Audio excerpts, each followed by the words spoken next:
Hello? What is happening right now? Okay, there it is. Cameras always mess up on me. Guys, that's metagaming. They missed all of those details. Bless. They didn't need to see. Well, maybe they needed to hear that. There's a lot of information there. Go ahead. I'll say it again. Go shoot. Sure. Fire from the hip. Really? Yeah. Which part? All Dealer's of it? choice. Yeah. Go ahead. Okay. Well, what I said is, but we were talking about whether it's fun to watch it, not be active, and I was like, yeah, I'm fine being the group cuck. I love sitting here with my popcorn and watching y'all. So I can go back even further if you want. I could talk about how I shit myself before every game, but You know, like, hey, guess what? It's time for D&D. I'm out here playing the D&D instrument. No pants poopins yet. We're not upon There's that more part. poop here than in Isaac. That's somewhat accurate. Yeah. It's a lie. Just because it got brought up, my roommate did not handle watching my dog while I was gone, and this entire room just pooped. It was just oh my god.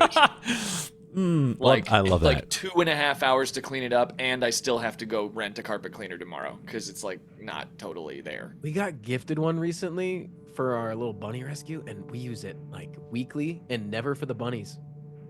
Yeah. Yeah. what the fuck do you get up to? Hey, you asked to watch, so you're gonna see eventually. True story. Okay. All right, Give y'all. me a chair. Let's talk about what happened last time we played. Can you guys remember? I do. Hit me with it. What you got? We spent the entire session going up and down bridges trying to look for the vampire and which ship that he was on. Then Cobalt went and took a poop, and then we broke up the party and died. Good summary. That was the entire thing. That's basically it. While I talked to Marian on the other ship, and I said, I'll leave you if we find the vampire and he kills you, and someone is going to die, we shouldn't split up. There's some real talk, yeah. Yep. It was like we shouldn't split up, and then we split up. That was basically Kind of what happened. And Marian's like, I'd stay Iconic. for you, Cain. And I'm like, you shouldn't. You should leave because I'm dead. That's, so. That was a really important moment. I wanted to highlight that because that was I would say the real first opportunity that Marian has had a chance to see the logical side of Cain without just assuming it's cold. It's not just cold and calculated. Yeah, there's calculation there, but Yeah. he admitted to being afraid. He was He wants afraid. to save yourself. He even said, like, if I die, you need to go. Just go. Yeah, Don't I wasn't wait. like, try to save me. Like, it's not all selfishness. It's just logic. It's just like, that's the best path. That's the best course. We're min-maxing here, but with life. Yeah. It's utilitarian survival instincts. Exactly. It is. I get it. And that's pretty important. You guys did encounter some individuals, though. Who did you encounter? Or at least, whom were you prepared to encounter? Peopling. That was the last one, though. That's not... It's a group of people, let's say that, instead of person. A group. The Crimson... the ship was called the Crimson something.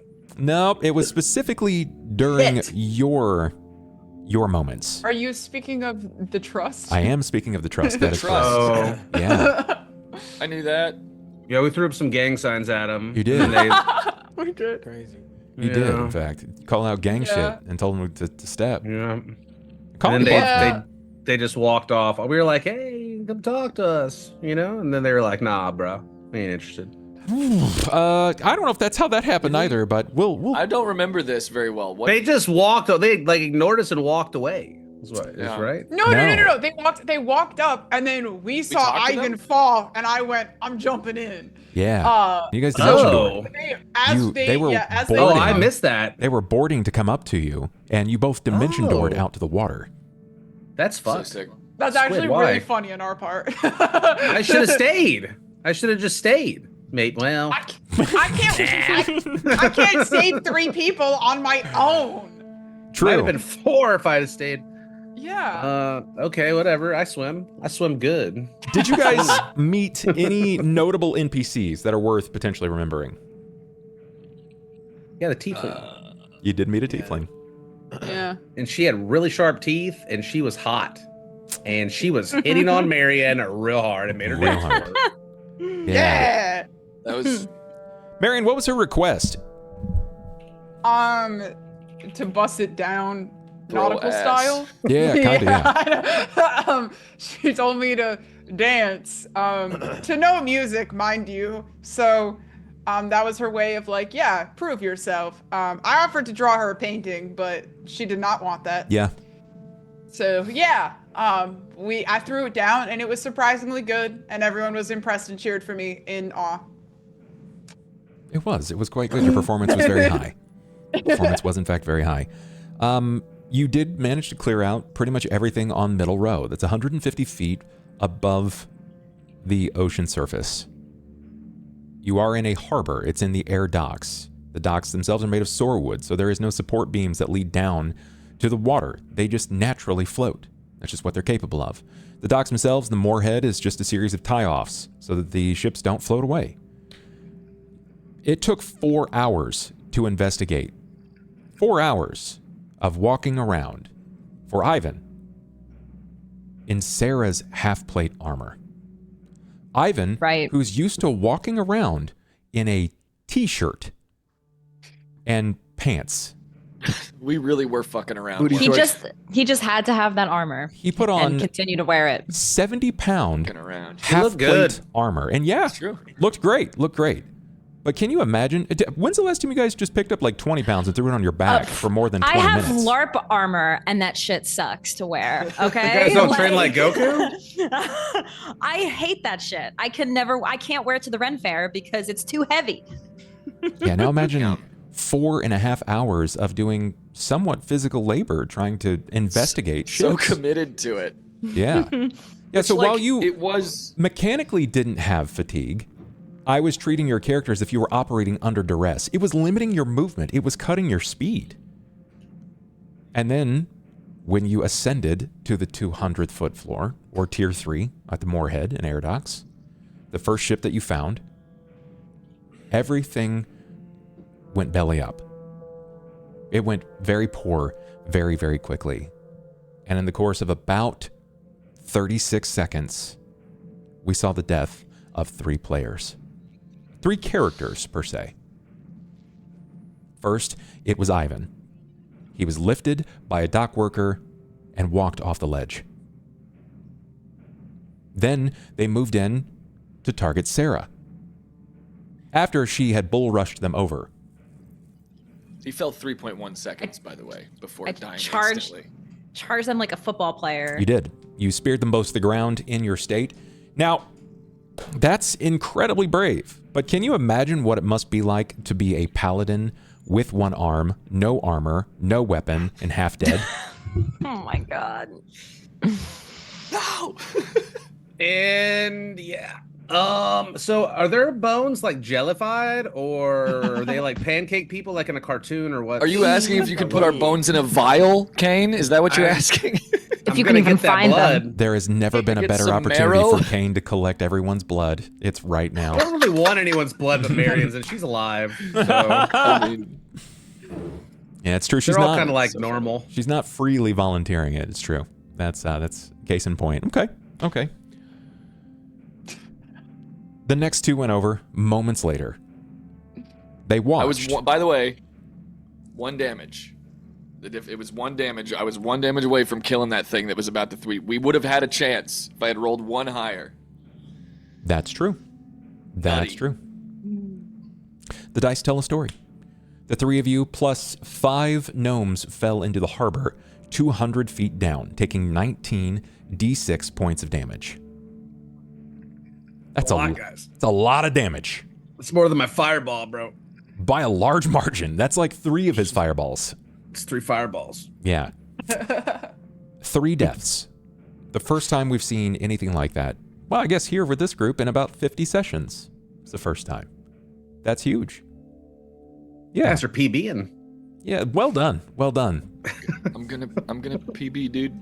I don't know. For me, there's been like a Dude. lot of death in a very short period of time. So, Yeah, mind including you, you. yeah, Trauma boot camp. didn't I technically die like yesterday? We thought Mid-game? losing a horse was tough. Was a it day and a yesterday? half I think ago? it was a day and a half ago, yeah. Welcome to Derry. Yay. Yeah. It was a rough go. So, I ask you players, do you have any questions for me as your storyteller? Anything that I can help you understand going forward? Yeah, can I loot them? Of course you can. They don't need it. They're dead. Are, Okay, are like, will they be able to find our bodies? Yes, they found will. them already. Yes, they will. Oh, you did find them already. Correct. Okay. Yeah, you're plopped around us. We're in there. We're up all in your business. Marian's Okay. crying, and I'm shaking my head. Noted. Okay. SMH my head. I cry a little. Are all of the bodies found? Or is that something we're going to discover?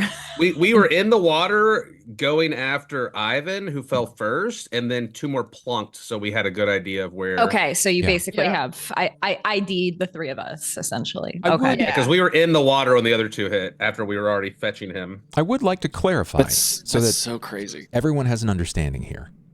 Ivan's body isn't just going to float away. He's going to Heavy. sink like a stone. Yep. He's heavy. It's dead weight. The half-plate armor, his equipment, everything is anchoring him to the bottom. We now have limited it to 2 spellcasters to carry the dead weight of Ivan and his armor from the harbor One of floor. them's a recent dragon. True, that's I'm true. so good with my tail. It just goes in the water. Just like that? Yeah. Yep. Okay, you know. Okay. But because he's anchored, he's not going to go anywhere. The other 2 are not anchored. I will cut that armor off his body with my teeth if I have to, Bubs. Whoa. I think that's chewing. Yes. It's whatever definition you want to go with to get that off of him. Sure, I trust. Well, Dragon teeth lacerate, right? I thought I already They pulled him definitely on the thing, but I was gonna say if you were gonna give me some trouble, I would cut that crap right off of him if I could. I do have a dagger as well. I don't. everybody, even if you don't think that you do, everyone, children have daggers. They have to, yeah, they have to cut things. It's either that or they have a very small hand axe because it's commonplace. It's not uncommon for people to have access to a dagger or a small hand axe. So, I think we should just rein things in and see what is happening from here. How does that sound? Is everybody okay with that? Indeed. Okay. We pick up right upon the scene where we witness Cain and Marian dimension dooring. The moment that you step through the dimension door, you coalesce with the water's surface and you break through to be surrounded by water. You hear and feel the pressure of the world. Everything has been muted. Everything has been dropped down to a stolid pressure. It's cool, but it's not cold. And as you begin to move, swimming through the water, your body naturally starts to meet the pressure, meet the temperature. It's like you don't know where your body begins and the water ends. You're one with it. You focus in the water, and you can see Ivan freely, nearly touching the bottom. It's been moments, seconds even. There's an underwater cat, apparently. I think he's hungry. Okay. You want to meet yourself? It's a catfish, Bubs. It's a catfish. Yeah. Thank you. That's crazy that it picks that up. Am I on the wrong mode? Yeah. Anyways. You Perfect. There we go. sound good. As you begin to swim to him, you watch as his body, the arms sort of shift up and row with the lower of the weights, where his chest is sunk furthest, his legs begin to come up as well. It's almost as if he's in a state of slow fall. His hair, this long and golden series of strands, sweep up like it is trying to comet down to the earth itself. You're watching in slow motion. As you begin to swim, feeling the weight of your own packs, I need swim checks from both of you. Damn, I did a 16 last time. Oh I gotta diversify my character so bad. A little bit, Why yeah. take swimming? Swimming's big. Let's see. Okay. It's not great. It's not horrible, but it's not great. You find your bodies sort of swaying with the ebb of the ocean's pull, the flow back as it sweeps you inward, and it takes you a few moments before you finally get your bearings about you and pull yourself down. It's not far, probably about 20 feet. But when you glance back up, you know where the beach is, but you're not far. You're not sure how far that is. You'll have to keep surfacing for air. As you reach his body, he lies motionless, his hair matching the pace at which your clothes are also swaying in the water. And it's a shock to see. Small bubbles seem to rise from the perforation of his lips as they purse. One eye is completely closed while another is half. Ivan is dead.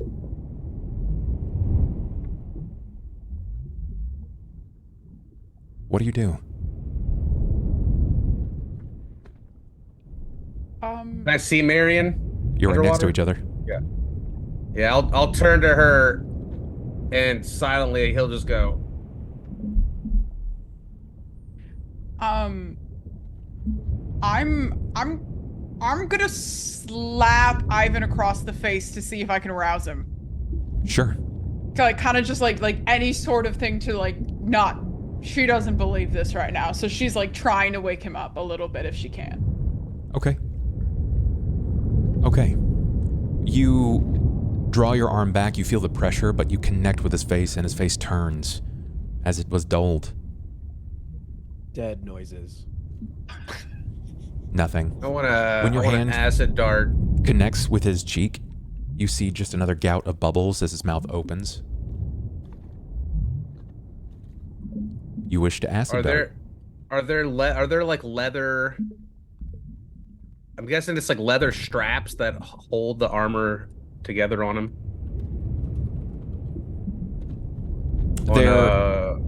There are or leather is it- straps, yes. It is leather strapped. Okay.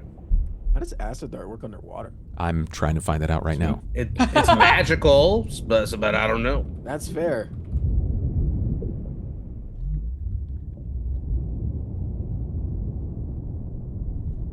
I mean, I'm gonna point blank it right from the tip. Sure. Yeah, I mean anything. Pause. You can just spit it out and then just pick it up in the water and Pause. you know. Yeah. Because you're basically on top of the subject, I think it's fine, but it will quickly begin to dissipate. That's even better, right? Because then I want to target just the strap, some of the key. I at least want to get the breastplate off of him before we try to move him to make it easier Yeah. for us. He's losing his body right now. That's really fucked We up. are leaving armor on the ocean floor. Okay. Oh, we can come back for that later, maybe. No. It's just normal armor. No. It's not Oh. magical. It can just stay there forever. Yeah. That's fine. Well, I don't know if she respawns with armor, man. Okay. We're gonna have to pay like $1,000. We don't know if she respawns if she respawns. comes back. We are gonna have to pony up more money for armor. Oh. Yeah, Hello. we're gonna be broke as fuck. We're gonna need to pick up a bounty. We're gonna have to turn one of us in to get bounty money, so we can Start charging for heals. Crazy. Yeah, Start and then we looking for break sick out of the kids mouth. and charging for heals. No, because My low-key, God. we could do that, because hear me out. I transform into one of you. Saw it in a TikTok. Turn myself in. And then when they put me in a cell, I transform back and I go, what are you doing? It's not even... Hey, you just transform into one of the guards and say, Now What are you now we're doing? cooking. Hey, what are Hey, yo. As you begin to cast acid dart on the targeted area, you both hear the as you look I will above, click it. glancing up, and you can see not one, not two, but 5 bodies. First a gnome, then you see Sera and Anju, and 2 more gnomes plummet one after another as they rock the water's surface, creating this plume of bubbles and whitewash that spreads in all directions. For a brief moment, it nullifies the light from above, and yes, you can see around, but you weren't expecting to see both of them as well. The gnomes lie motionless. Sera's body catches the wave. Anju sinks a bit further because he has quite a bit more equipment. None of them are moving. So does the armor? Can I pull it apart in any capacity? Do I need to acid dart another joint? You need to. You'll need to do it 4 times. Holy fuck. Okay. When I'm gonna start pointing. While I'm doing that, I'm gonna be pointing to Marian, like, go get like, yeah, get him. I'm gonna as I kind of boost off the ocean floor, using those legs. I'm gonna cast Summon Monster, and okay. I'm gonna summon an octopus. Okay. And instruct to help bring. I'm gonna go for Sera, because Sera was more wounded at the time, and I'm gonna instruct to go try to grab Anju and pull it in. When I see her do that, I would like to cast Summon Monster as well, which I do have checked on my sheet as prepared, and I summon a dolphin. Huge. Okay, let's see here. They are intelligent creatures. Already such a that's good a good sequel idea. to the last I episode. like that. That's good. I love it. Smooth as a baby's bottom. Wait, They aren't only aren't they last sandpaper around a level. But I have Summoner's Charm, Okay. which doubles the extended. So you're gonna get 7 rounds. He's reading his I character mean, sheet, everybody. It's not a lot, but it's enough to get someone up to the surface. I feel like. That's a tremendous amount of time. Okay, good. Yay! Hell yeah! Hell yeah! So the You question have is Summon this. Monster 2? I'm jealous. That's so Squid. cool. Indeed. Yeah, you guys Who make good characters. are you helping, and who is your octopus helping? I'm gonna help Sera. I'm gonna send my octopus to Anju. Sera's Anju's down ghost at arm right approves. now, and it has way less equipment. I have a way better likelihood of rescuing Sera to there than I probably do Anju right now. If you went for Anju first, his ghost would be currently haunting you, telling you to stop. Got it. So you're going to spend, Cobalt, just to make sure, you're going to spend four cantrip actions to cast Acid Dart, removing the armor. They are spell-like. Oh. I have 7 acid darts per day. Okay, good. So Yes. what is the casting time? Is it a standard standard? action. It's a standard. Okay. Ben, can you mute up when you're typing, please? It's very, very loud. I'm so sorry. I thought that's It's okay. It's okay. Just Oh go my ahead and mute up God. when you're doing that. Thank you. It shouldn't be picking it up at all. It's crazy loud. It's all right. We're on your keyboard right now. I'm so sorry. When trying to hear the ocean. When you cast, you get the feeling this is going to take a moment. You do see the octopus appear above Marian. You have the same idea. Yours is going to last 7 rounds. Mechanically, hers is going to last 5 rounds. Unless Do I yours think says I can otherwise. get him out with the dolphin? Just me and the dolphin? You would need combined strength checks. I still want to get the armor off of him then if I can. Okay. How much time is casting the acid dart now that I've already summoned the dolphin It's a going s- to take? So like 30 seconds? Yeah, just shy of 30 seconds, because it would take you a round to get down there. It's going to take you a round to cast. It's going to take you 4 more rounds to cast. How long can I hold Acid my Dart. breath? What is your Constitution score? 14. Let's find out.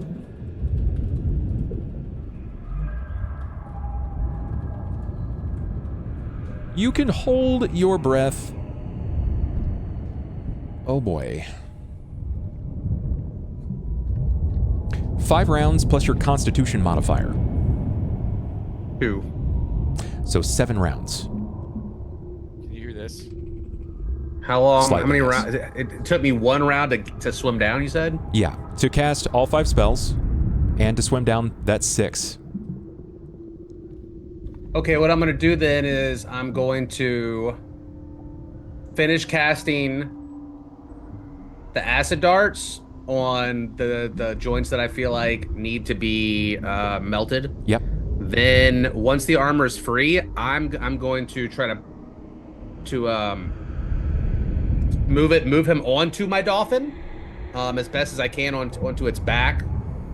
And do I need to tie it to the dolphin? Like, I'm sure I have rope. That would take. I'm gonna go up. Okay. Once I've secured him to the dolphin and Give get my me- breath and then come back down. Give me a swim check, please. Okay.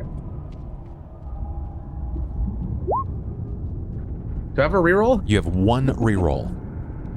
Yeah. Okay. I need a fortitude save. Motherfucker. That's better. You can feel the pressure sort of close up around you. Your lips begin to purse, your throat begins to tighten, and the pressure, the squeeze inertly on your lungs, where you would normally try to cough out and gasp, you stop yourself. You witness at the ends of the field of your vision, on the left, the right, the top, and the bottom, tightens just a little. I need 1 more swim check, please. Your field of vision begins to dim. I need a will save. Okay. You do not. Got mad willpower. You do not panic. You regain control of yourself, and it will take you 2 rounds to swim up. Okay. You can feel every part of your person, your survival instincts are kicking in, and you want to survive. You want to live. You need air. You'll make it to the surface. What do you do? Gonna get a big ass breath of air, a big ass breath of air, and I'm gonna go back down to the dolphin and try to still help get Ivan out of the water. I'm not like, I think he's dead, so I'm not in the biggest hurry. You Sure. know, like no offense. I'm just trying to get the body out. It's astute trying to get the observation. body It's out. logical thinking. It makes sense. You don't need to join the ranks that the ocean has claimed amidst the world's largest Right. graveyard. Give me a new swim check. Okie dokie. If I cast haste on myself, will that help my swimming? What does haste do? Does It doubles increase my your swim movement speed? per round. It would probably help you get down there. It's not going to improve your swim skill, though. Okay, I'll just save it. Okay. Then. Because I want to learn that, and I don't want to waste the scroll. You take advantage, you get your long air, and you dive headlong, pushing your body down. You break against the copes of the ocean surface. You see the washing of the bubbles again that go amidst the sides of your face. You open back up. The nicotinating membrane flinches over your eyes, and you can see just fine. Just fine. Marian has begun to swim with the octopus that is pulling, but it's difficult because it's not as strong as the dolphin. It's pulling the weight of a full-sized man with equipment. How long does your octopus last, Squid? She lasts 5 rounds. Okay. Okay. Cobalt, what command would you give to the dolphin?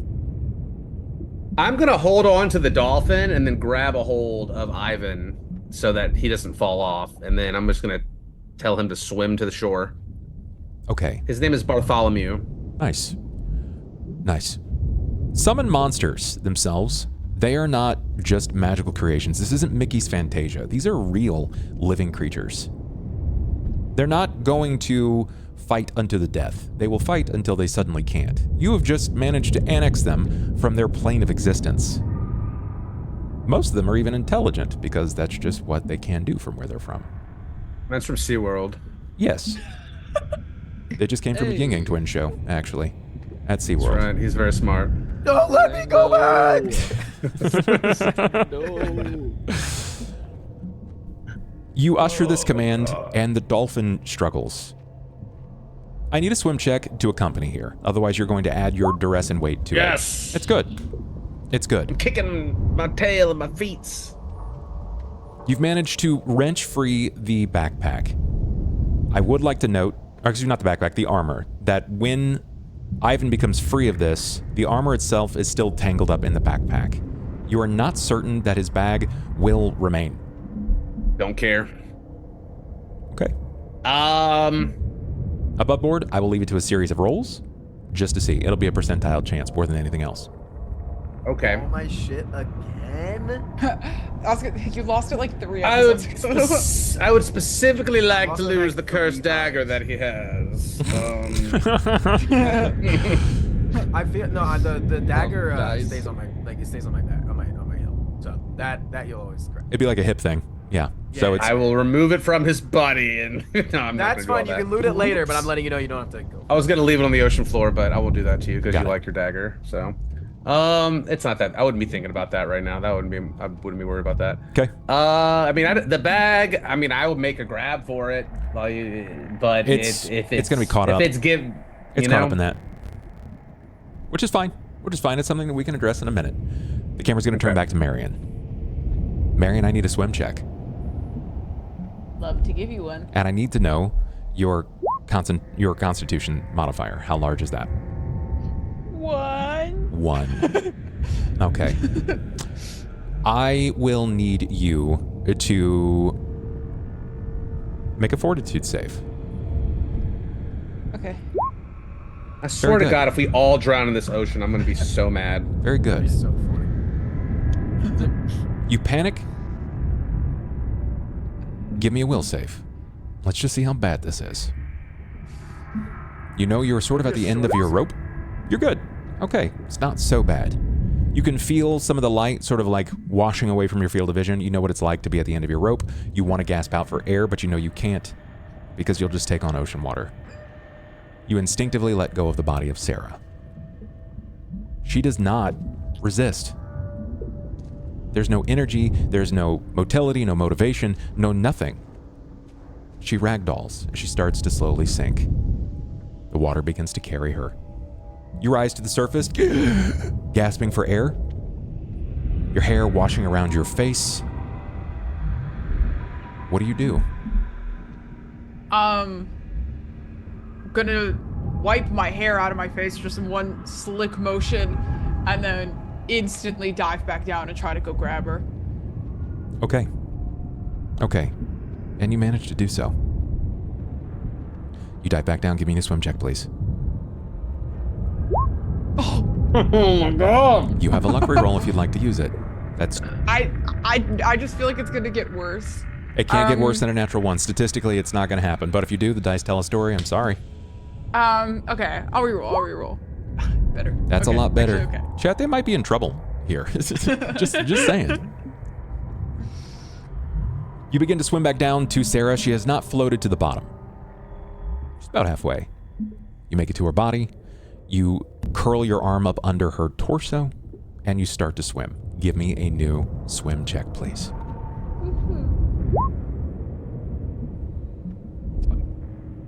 That's an even or an odd in your favor. You are fighting against the current. This current's got hands. Okay. This is just like an ocean. Yeah, Yeah. We're gonna pick odd. odd in your favor. It's even. You watch Well, as see you you, have a Sera. hold of her that you begin to swim. You're kicking with everything you have, pulling, raking away at the water, and you witness Cain holding on to the body of Ivan, and the dolphin Busy. pass by you. Can I summon Smugs. 2 monsters at once? It's concentration. I think so it's a concentration probably not. check. I think if you maintain a concentration, so you'd have to maintain concentration on both. Can I try? You can I try. believe. Okay. Because I think I see the dolphin and I go, that would have been such a good idea. And I go, let me spawn me one of those. Hey, you're summoning from not. the round 1 pool. What does that mean? It means that you're literally summoning from the lower of the 2 pools. Yeah. Oh, what? Do I have more? Are you sure? Get something. She's using Summon Monster 2, meaning she can summon bigger monsters. I don't have but Octopus, and I thought- have Summon Monster 1, though. Yeah, I thought level 2 Let's find out. is... I'm going to tell you right now, Summon Monster level 2, a dolphin is better than an octopus in this moment. Okay. Particularly for this situation. I just, in my head, I was like, an octopus, they're really intelligent, right? Like, they can unscrew peanut butter jars. Yeah, So of I course. thought that they're probably... They're strong. Yeah! They're And, not. you know, They're not as fast though as a dolphin. Yeah, but true. You're making good How points there. big is it? The dolphin. Big enough? Oh, How I big don't is the know. octopus? The octopus, yeah. It's not a kraken. Yeah. Well, if If it was like a if, giant octopus, then yeah. yeah. But if it was a Yeah, giant just a whole octopus, man. it wouldn't Throw be you able to on be shore. that high up Okay. anyway. So there's two things here. Catman. That's heavy. Yeah. You have access to Summon Elemental. Oh fuck. I do? Yeah. Ooh, God, that's it's so cool. It's a small Still water elemental, elemental? but you yeah. can summon a water elemental. You What can does that summon do? a merfolk. Little guys. Give me.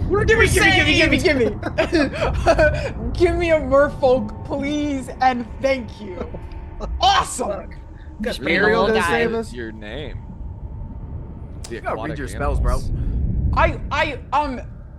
To be honest, I've been looking. I even checked have to this read last shit. time.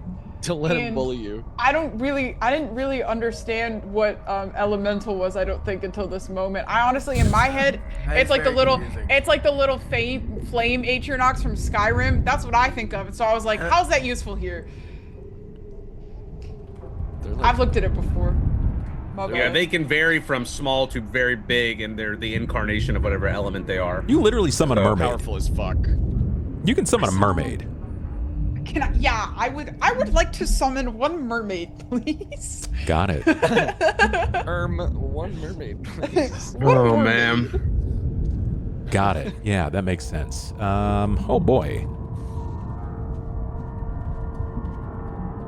Is it a hot mermaid or like what are the vibes? All mermaids are hot. Yeah, that's such a good That's point. not true. Oh man. it's insane. That's coward talk, Yeah, Cain. wait, That's what if coward the top talk. half is the fish? I've seen some real scary ones. Okay, so basically, like what I'm looking at here in regards to the merfolk, you realize that on your second pass, the octopus itself is going to disappear, and you will watch as Anju's body slowly begins to push downward to the ocean floor. And you call amidst your blood, your sorceress nature, to summon monster level 2. And your summoning is for a merfolk. It's not going to be as strong as you. It's just not. But in the water, it has absolute control. And what you summon is this strikingly beautiful humanoid, aquatic humanoid who sort of blends the world of like elven elegance with the power of an ocean predator. It's from the waist up, it looks mostly human. You're looking at something that's very smooth in its skin. The tones, it's ranging from corals to deep kelp green. I'm kind of letting your mind paint this picture here. I'm just kind of giving you the bounds here. The hair will oftentimes drift like a kelp or a seaweed in colors between like pearl white or turquoise, indigo, sometimes sunset orange, right? Its eyes are oftentimes large and luminous, very somniferous, often with visible pupils. I mean, frankly, without going too far, it has a fish lower half. Do you know what fish or? Sorry. You tell I've me. gone Let's just go with it's a simple fishtail, but it's seen as it's a scaled mass that is very muscular because I mean it's its primary mode of movement. So you tell me. As it moves, it ripples with colors and patterns. The scales themselves shimmer between turquoise, sapphire, teal, or iridescent silvers, things like that. So your call. Okay. I'm in my eyes, it's kind of like a beta fish, but it can't be an orca beta fish because they're weak swimmers. Okay. So, it would have to be I feel like a beta Persephone, which I can put a picture in the chat of what that looks like. Kind of their main tail, but they're very luminous and awesome. Got it. I will put it in the group chat. I'm into fish now. Okay, let me have this. My wife has trained me. Special interest. You really got to use better language because you're talking about, is the merfolk hot? I'm into fish. Yeah. God forbid a woman has hobbies in 2025. Look, I attended Fishstick's funeral, so that's wild. But hey, you don't live your best life, my friend. Okay. Yep. When you summon the merfolk, Yep. it sweeps in and sort of commands the water itself. It doesn't adhere to the same push and pull that you do. Yeah, it's there, but you can't tell. It moves in, and you can feel immediately the control of its body as it hits yours. When it connects with you, it sort of drives you forward, almost as if something is propelling you. Like you're feeling the rush of the water as it hits your body. You don't really get a glimpse at them as much as you start to see the trace of the smooth-like skin as it wraps around your torso. It also grabs onto Sera. But you know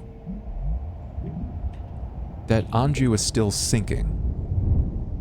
Mm-hmm. If you continue at the rate that you are going, you will tire, you will exhaust, you will drown.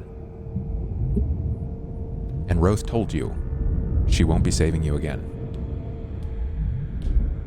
Yeah. How close is Cain to the shore? Because they passed me, right? They passed you. They're probably about 20 or so feet from you. Okay. Yeah, I'm just gonna have to go with the elemental and Sera, with the mer person. Sorry, with the mer person and Sera, and catch my breath for a minute, because I can't. Me dying won't help Anju. Give me a will save. Okay. I would ask you if you were happy with that, but you don't have a roll. That was menacing. That was menacing. You I'm nervous. begin to panic. Anju will begin to sweep away. When you glance back, you can see the face, this almost pristine and alien-like nature of a creature from a home that is not your own. His body begins to float on, sweeping with the ebb and flow as the tide pulls him. And as you panic, knowing that you would not be able to live with yourself if you left Anju, you begin to throw your body away from the merfolk. As you begin to scratch and tear away at his hands, you notice your hands begin to change. You notice your skin becomes more sleek and turquoise in nature. You feel the pressure and the push as you shift and you steal the image, becoming a copied clone of him. And when he sees you change, he releases you immediately. And you can feel this almost fluid motion of water sweep beyond your gills, refreshing your lungs. And as you kick out, you exert pressure that drives you 6 to 7 feet rapidly in one direction. And through your panic, you've transformed into an exact copy of the merfolk man. I'm so fucking cool. Thank you. Awesome. Okay. Hell yeah. Cool. Okay. Then is mer person still holding Sera Yes, and taking to shore? you have to usher a command. Oh. Please, would you please take my friend to shore, please? The confusion on his face is palpable, but there is a slow nod, and then as his head turns and the sort of the wave and water carries his hair back around, this almost natural kelp-like weave just pulls back, and he moves like wind through the water, begins to immediately swim. He disappears And much to your surprise, Cain, you watch as the body of Sera and a merfolk whips by you rapidly. Now, Squid, for the duration of this, you will gain a +10 to your swim skill. That does not mean that you are going to succeed. You can still fail. This is a foreign body. You have no experience in it. Yeah. That's fair. But it does make it easier. Okay. I'm still on the surface so I could breathe air, swim over to where Anju's body is, and kind of with one hand, like kind of wave it up to the merfolk of like, sorry for scaring you! And then, because I definitely feel bad that I just like instant became this person and freaked him out a little bit, and then dive under the water to grab Anju. Not gonna let him drown. Give me... Thanks. I want to start with 1. Let's see how you fare with 1 swim check. We're going to add 10 to whatever you roll. Okay. A 19. It's big. It's huge. You immediately notice. It's like second nature. It's walking, but your limbs take a moment to adjust, but you find your flow. And as you grab onto his body that is raggedly floating in the water, you begin to shift and turn. You watch your hair sort of swim up around you and then over the top, and then you take force. You begin to break away at speeds that surprise even you. Give me another swim check, please.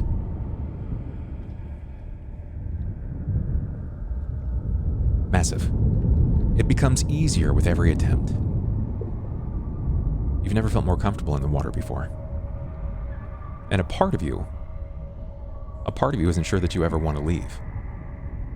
You can hear the call of the ocean in the back of your mind.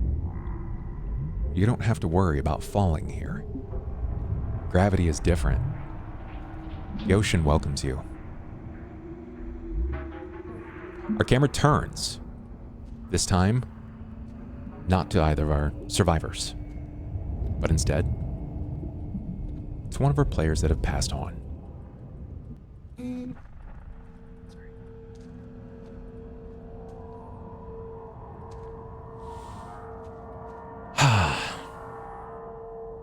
Ivan. Yo. Me when I'm dead. Ivan. You fall. The cold wind, the cutting of the scream in your throat, the white rush of fear, all of it cuts out like a candle, snuffed. There's no pain. There is no impact. Ivan, there is no world. Only a darkness.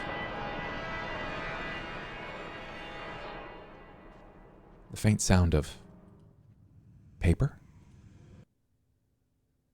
Pages turning in an empty room. It's very reminiscent of a place that you once were.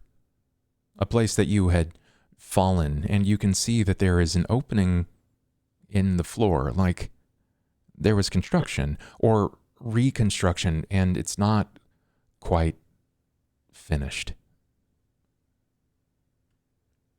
You're not really sure what to make of it. It seems familiar, and you weren't here before. Moments prior, you were aboard the air dock. But now you're in the basement of the Freely Estates. You hear the sound of a page turning in the empty room behind you. And then the voice. Ivan. It's Keeper. Couldn't let me die, huh? It's not as you see him in his visions, but as a pure presence. A silhouette. His whole body. Something like that, yeah. You see a silhouette of ink and parchment. Edges flickering like burning library pages. His voice is calm. Not like it was before. It's too calm. This is not your time to die. The darkness brightens around you just enough for you to see fragments, images floating around you like leaves in the hollow, shifting in slow motion. You hear the sounds of your mother's laugh. You feel her hand in your hair, the way that she would hold your cup as a child. You see the warmth in her eyes. You can smell her clothes, and the warmth of her goodbye, and the sadness in her face, watching you leave. And they drift around you, Ivan, like memories, made physical. And you watch as the Keeper looks to each and every one of them, mirroring your own movements, the way that a surgeon looks at organs. Not with cruelty, but with purpose.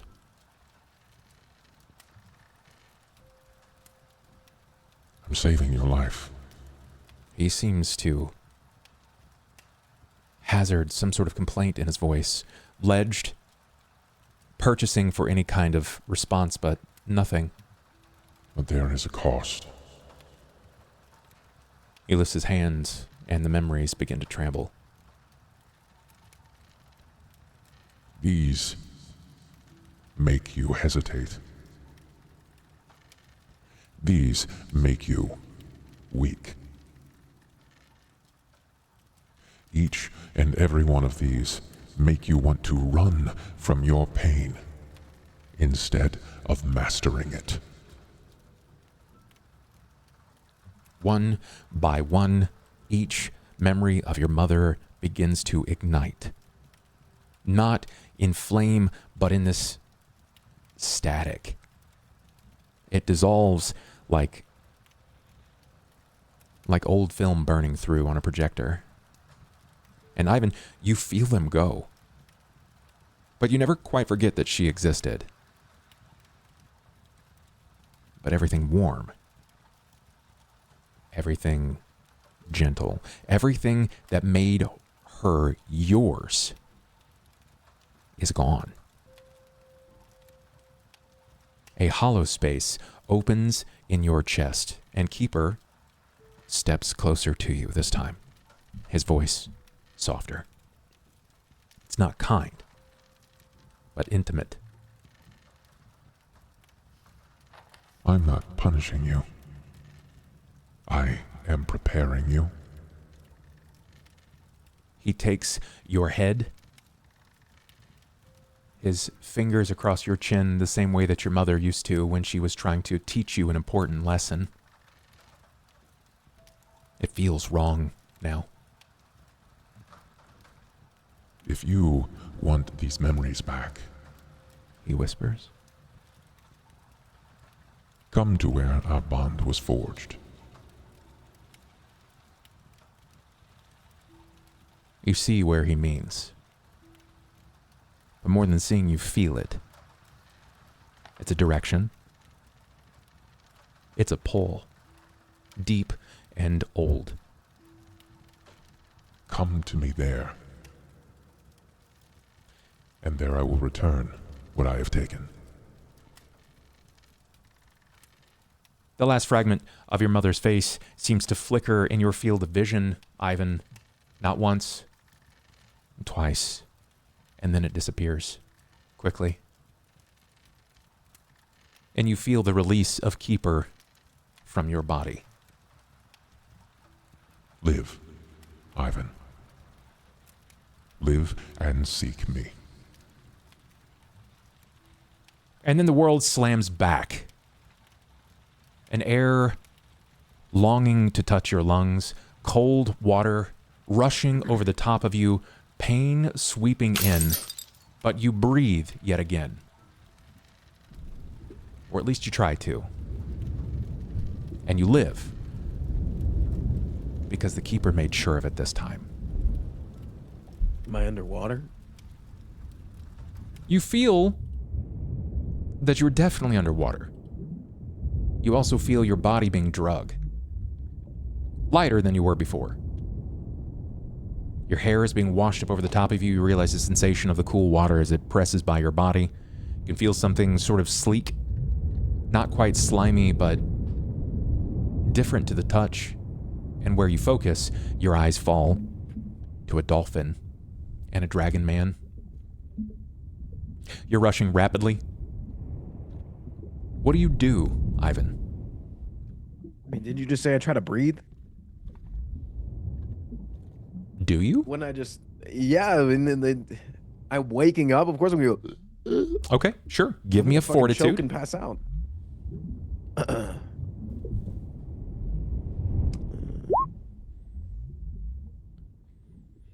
You do. You instinctively try to drum up as much of air as you possibly can. You take in that deep breath, and the panic sets in. To your surprise, Cain, his body begins to react violently. You are certain that he was dead seconds ago.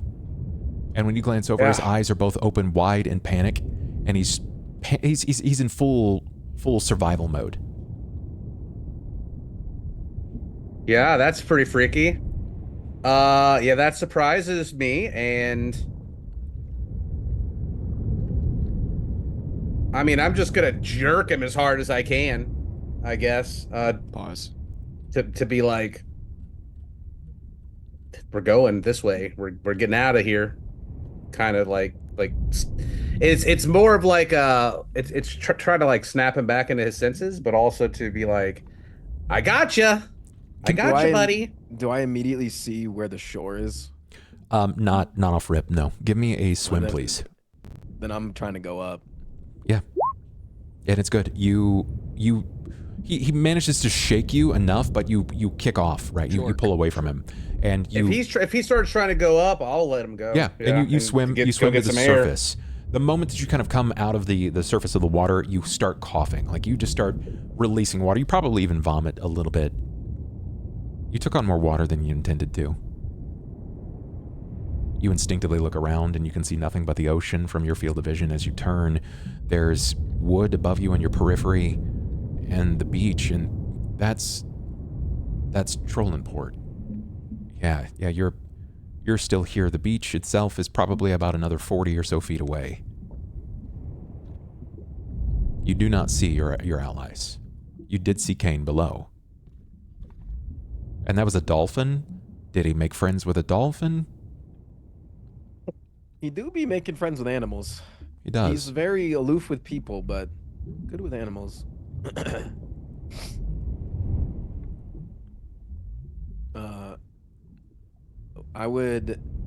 Do I have my wits about me now at least? I think so, yeah. I think you probably would after getting a couple of breaths of air, after puking a little bit. Yeah, it's safe to say that you probably have your wits about you again. All right, I'd kind of do like a once over, see if there's any life-threatening issues going on. Do I have any gouges? Anything that's gonna immediately send me back? I'll probably recognize that I don't have my things. No, you don't have your things. You're no longer wearing armor. You have just the clothes that you put on beneath the armor itself. You don't even have your bag. The only piece of equipment that you have currently is your dagger. Give me a perception, please. I would assume my dagger and like my scarf. Yeah. Yeah. I mean, your scarf is like the scarf is a thing, but it's also a spell. So yeah, that's part of that. Your necklace as well, right? Like that's still a part of it. You have that as well. As you glance around, you're trying to like feel what you have on your person, and you can see something moving very rapidly adjacent to you through the water. It's larger than anything that you've encountered up to this point in the water, and it doesn't make you think that it's like a predator, but it's moving way too fast just to be a docile thing. And the dolphin wasn't even moving that quickly. I'd pull out my dagger then. Okay. You flinch onto the dagger in a means of defense, and it just passes right on by. I'm fucking weirded out, man. If there's things in the water, then I'm trying to get to shore now. Okay, give me a swim check, please. Sure. Confident. That's a very, very, very strong swim save. And yeah, good at swimming. He's great at swimming. Yeah, It's a sure thing. You make short work of it. You're able to immediately begin to swim back to the shore. You're not going to beat the others as they have the aid from oceanic creatures, but you're shortly behind them and we will see Cain as he arrives to a standing point. The dolphin will disappear back to its plane. The merfolk will push the body of Sera up to the ocean shore before turning and then dipping off as its body coalesces back into the ocean. It also returns to its home. And then to your surprise, within moments, another merfolk looking just like the previous. The body of Anju arrives to the surface of the water, and the merfolk stops probably 3 feet from out.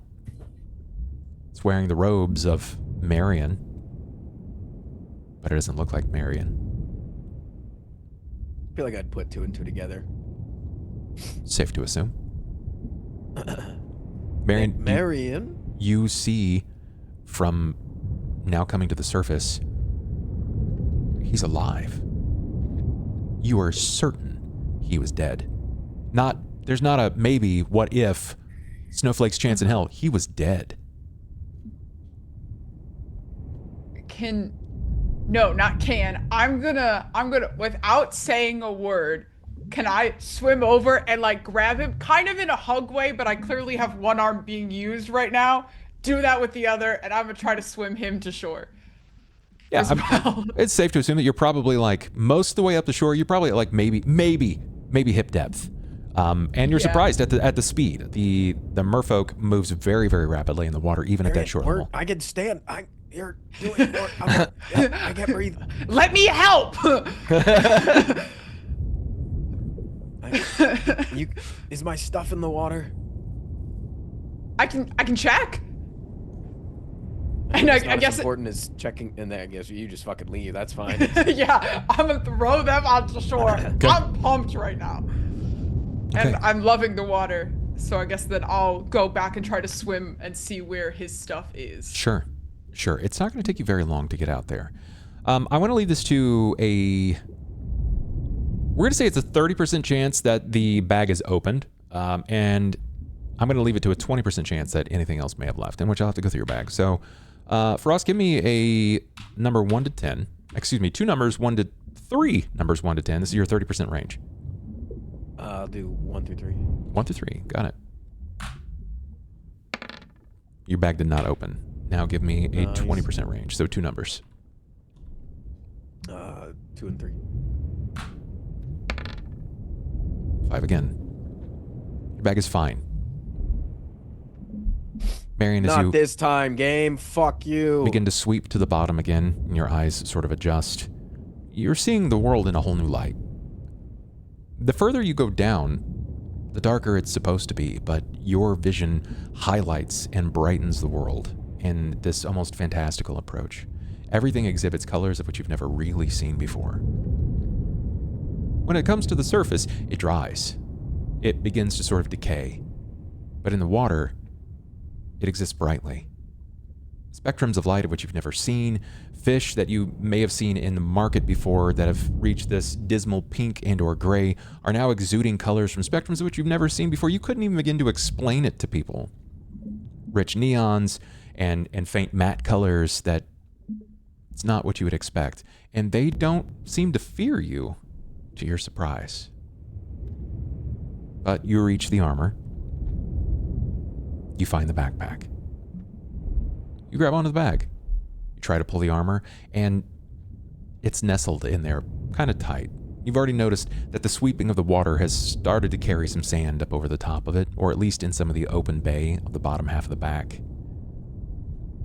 It had to be opened. It's damaged. It could be repaired, but is it worth it? And how long will you be able to stay as a merfolk?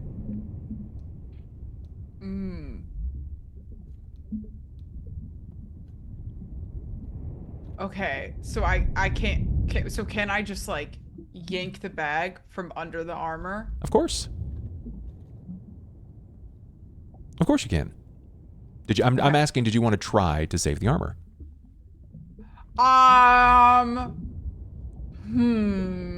Give me perception, please. I would love to. Huge. As your depth perception begins to increase and you adapt further and further to the water, you you get the greater sense as if you aren't quite alone. You don't see the bodies of the gnomish men floating anymore. And out from the furthest reach of your field of vision, you do notice that there is a significantly cloudier spot in the water. It's this cloudy, almost dark, like something has painted the water in that area.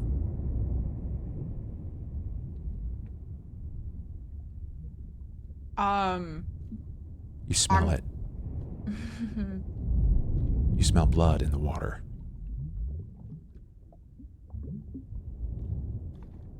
And it smells sweet.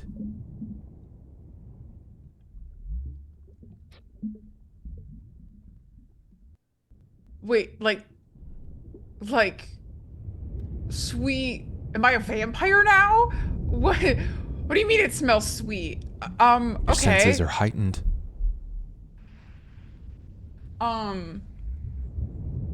Okay, I'm gonna yank the bag and swim up to the like kind of like forward and up, so I'm moving towards the shore and up towards the surface so I could say something to those who are alive.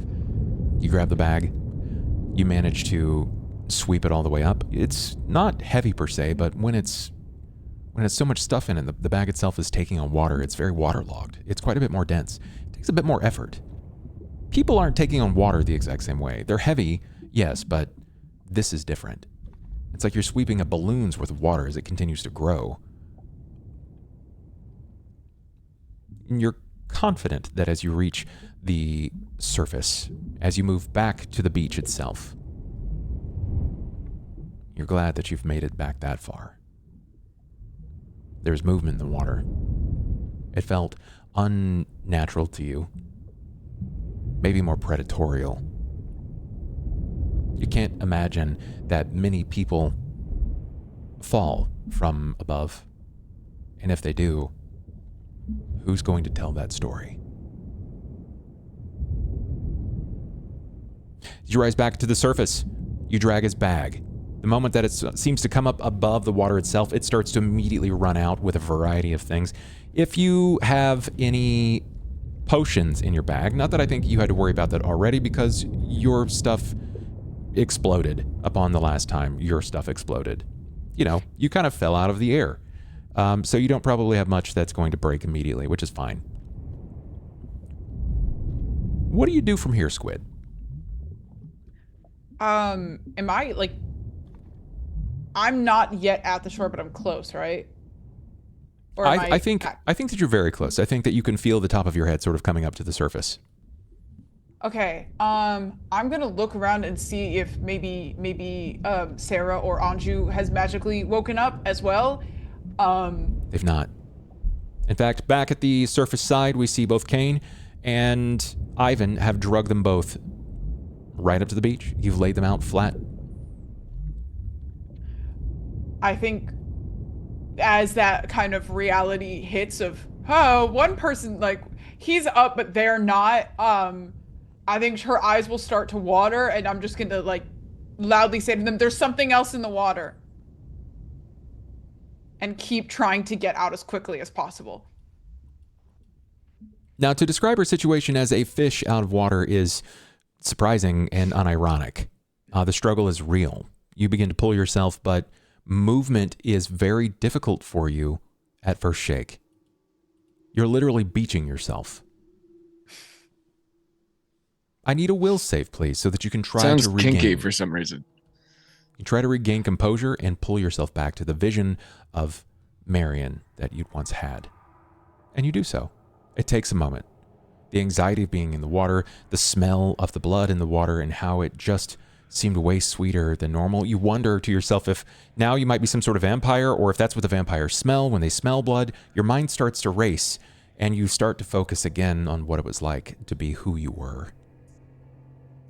And your hair starts to shift into its normal form. Your skin starts to gain its somewhat milky-like opacity back. No more turquoise. You visibly watch the fins split and become 2 legs before you.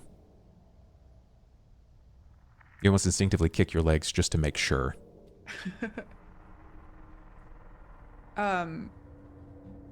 Is the Mer person still there, or have they returned to there? They went back.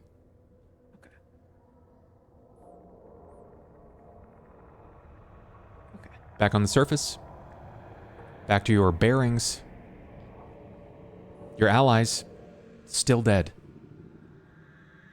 Is there any conversation between Cain and Ivan? I am just staring him down as I move, doing galaxy brain calculations. My process is Roth? Was it Roth? Was it like Marian? No. Better chances are that it's that thing inside of him. Something to do with that. Like, that would be my spec. Since I know of the Keeper and have made a deal with him myself, kind of, I would speculate. Because he's healed himself, and that's how he did that before. If you're very obviously sizing me up, I'll just say, yeah, Keeper. Yeah. Do I even need to ask what you had to pay for that? All you need to know is that he's not here anymore.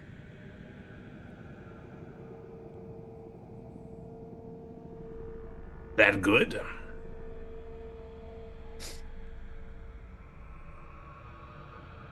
Our camera's going to turn. There's a pregnant pause there between the two of you. This tension that's left unspoken, Marian, you can sense it. It is an unease between them. Keeper has always been a foil in your story. He's provided Ivan with the ability to strive, thrive, and survive in almost every endeavor that he's undertaken. But now for him to admit that Keeper is no longer there, what does that mean? At what cost? Nothing's free in this world. That rings out to you. Nothing is free in this world as you look down. And 2 of your closest friends lie deceased. Ivan walks. How he manages to escape death's door with such frequency is absurd. But he managed it yet again. Maybe it's freely luck. Maybe it's a deal with the devil. But he's free again. He walks freely. But our camera turns. Not to the scene above. Not to the figures walking the beach, those that are also watching from the bulkhead beyond the moorhead and the launching point of the air docks, those hearing about the deaths in town. It may have only been a minute, but news travels fast amidst gnome kind. Watchers from the balconies. Curious purveyors. The trust. No. Turns this time. Sera. Sweet, sweet Sera. Sera, the moment of death for you. What this looks like for you. As Sera plunges to the dark surface of the ocean, the world around you slows. Sound seems to stretch thin. Light bends around you. And the scream in your throat never escapes your lips. There's a ripple of scarlet light blooming from your chest in this moment, and you're certain that you didn't bleed. Nothing cut you, not there, not that way. But what you witnessed was not blood. No, it was the last spark of an Aegis provided to you from a god that cared about you once. As it split, cracked and splintered and ruptured from your person, it bursts, and then everything goes black.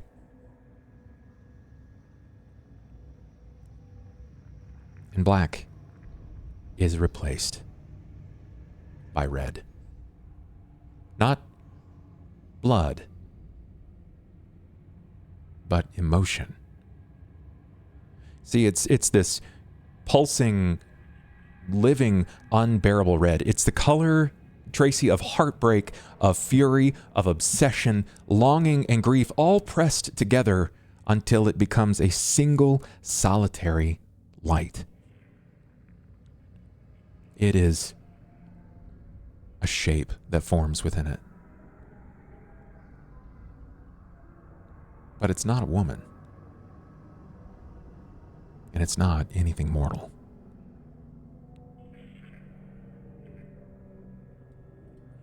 Its wings made of shredded confession letters flapping without wind. It is a mass of limbs that split and rejoin, tangled like lovers who refused to separate. It is thousands of eyes, everyone crying in a different emotion.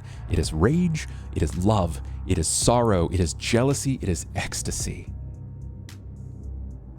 It has 3 mouths, one laughing, one sobbing, and one screaming. As they align, you hear the sounds of all of the voices coming together. You dare come to me like this? The air around you quakes.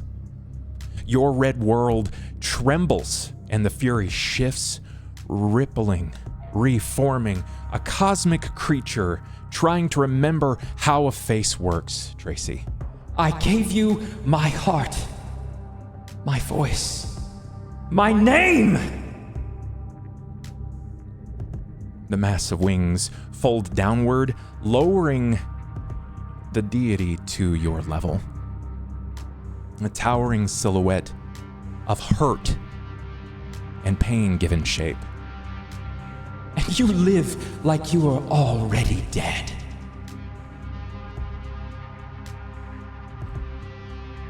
See, Sera, there is a cascade of images that's bursting around you at this point. You see moments of Sera's life projecting like stained glass shards in all directions.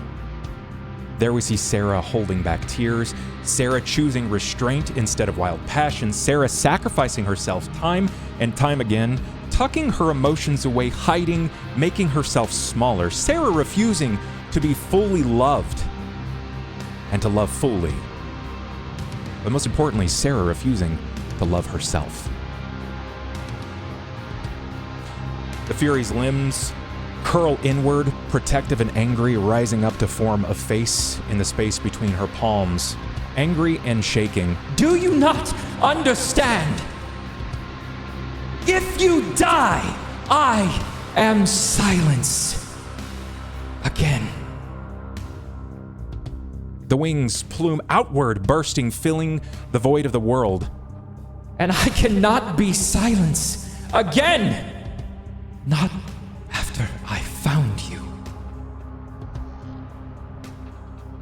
The voice softens, but only barely. I am not angry that you fell. I'm angry that you stopped yourself from feeling.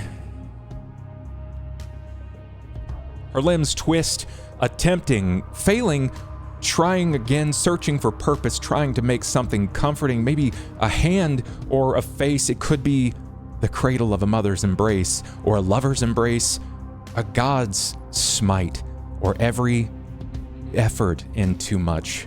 There is every emotion too large, nothing holding shape, and she admits in this feeling, I forgot how to be gentle.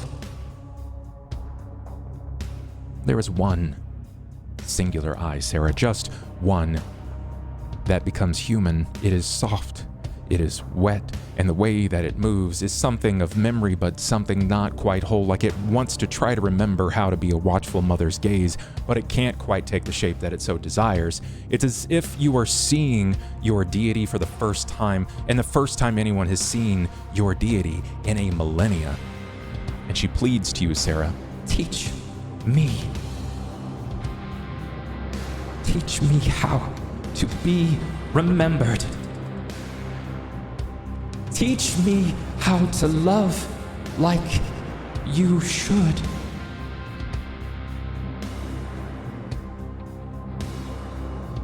A feather made of burning red light falls just in front of you. Sera, do you extend your hand to catch it, or do you let it fall before you?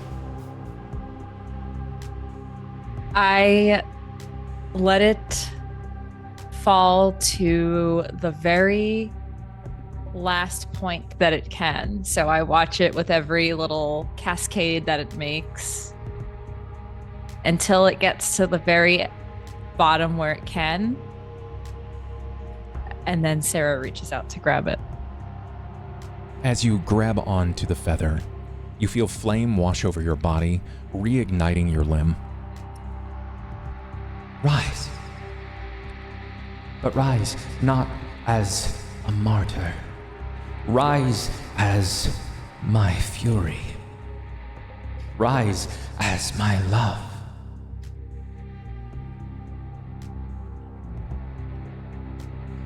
She pauses before you. She waits. You do not get the feeling as if she has much more to say to you, but you do get the sensation that she's creating a space for you to talk to her.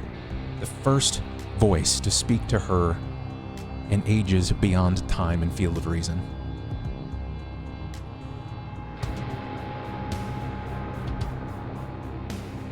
It's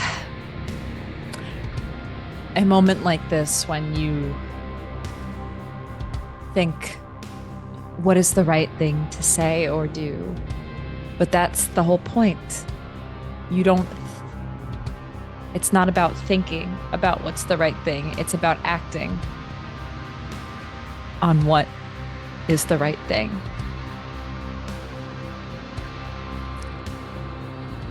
I will no longer hesitate or think about anything.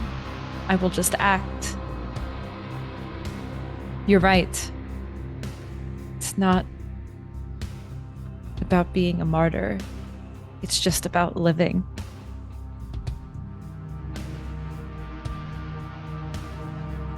You must feel. You must love. Burn. Let the world hear my name through your heartbeat. Grow my presence, not through sermon, but through connection, through passion, through living loudly enough that the world cannot forget me again.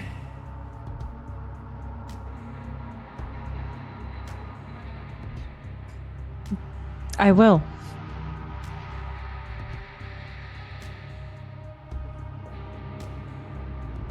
You are never alone, my child.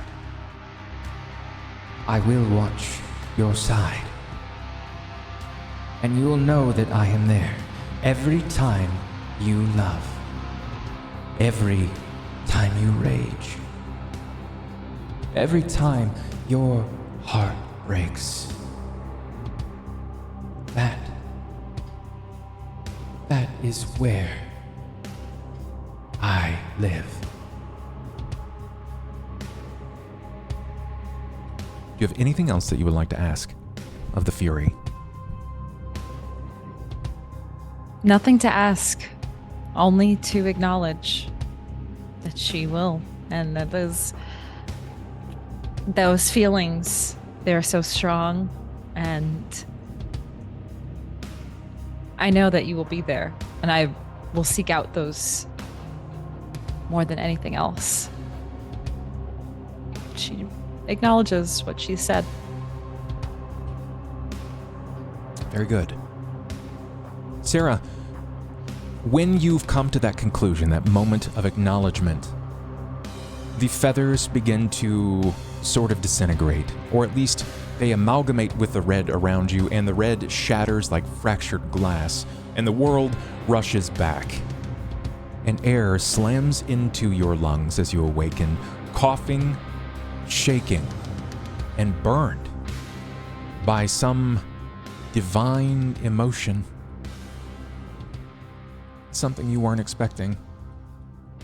And for those on the outside watching in, the first indication of Sera's life returning to her is a wash of flame that erupts from the stump at her shoulder where an arm would be. It doesn't seem to come out in arm-like form. It dances wildly like gaslit flame with an untethered source, as if the tender is freely funneled. As her eyes begin to flutter open and she gasps for air, it takes form. Sera, you're awake. I think she breathes in that crisp air and just cries out. Just yells in a weird fury type, like almost like a rage cry, like a barbarian would. How would you describe this? Is it anger? Is this fear? What does that look like? Yeah, that's a good question. What is it? What is this like raw emotion of just seeing your god and feeling like all these intense emotions just all writhed into like one, breathing your first breath after that? Oh, I can't even think of the right way to describe it. It's maybe just like some sort of anguish, I would say.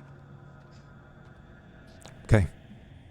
And that's what it would probably look like to everyone else. You can't make out the birthplace of this emotion.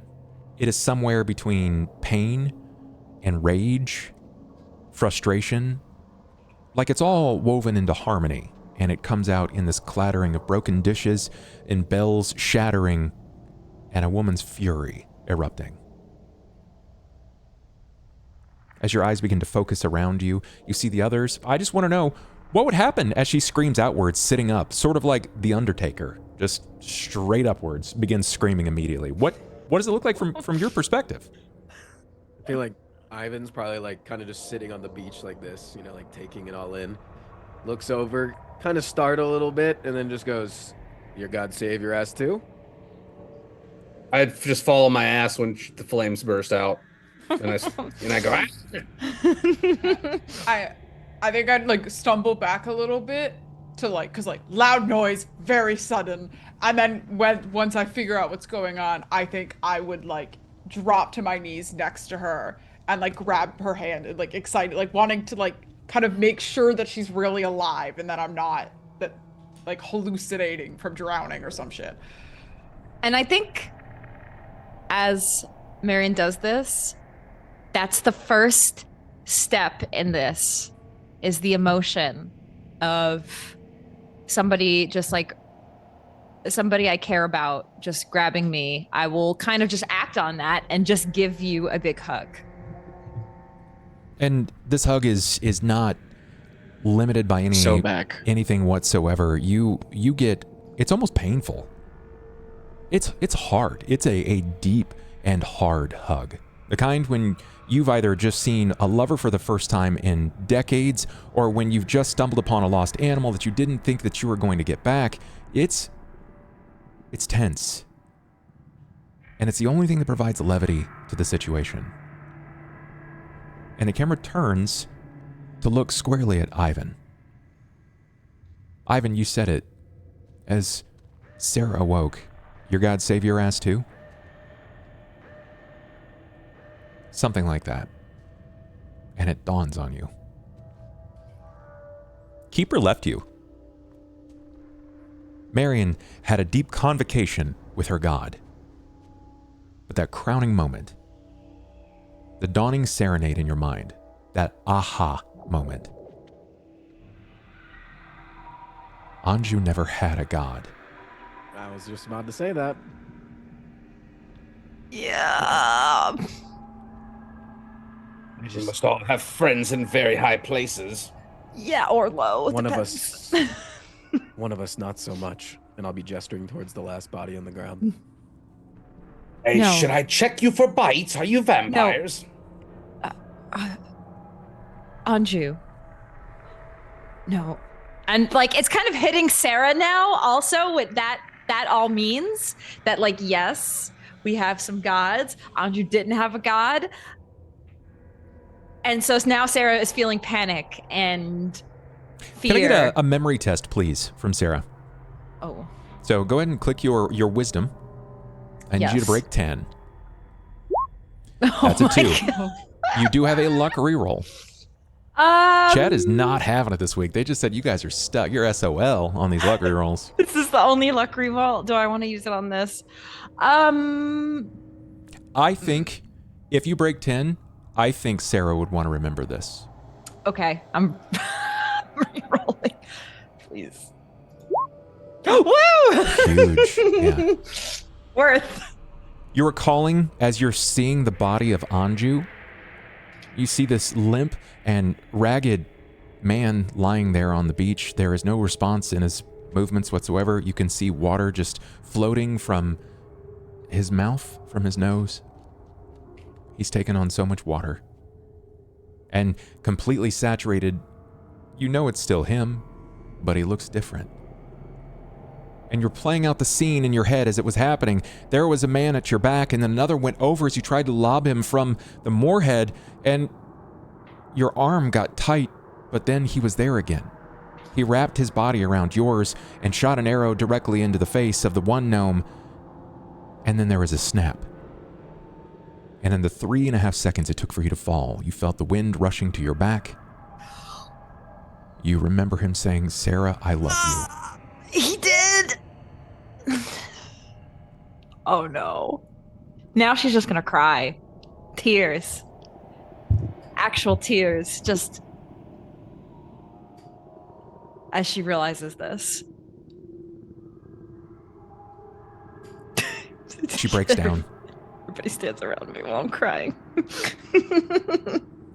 Sera, for the first time as you are crying, you notice something different.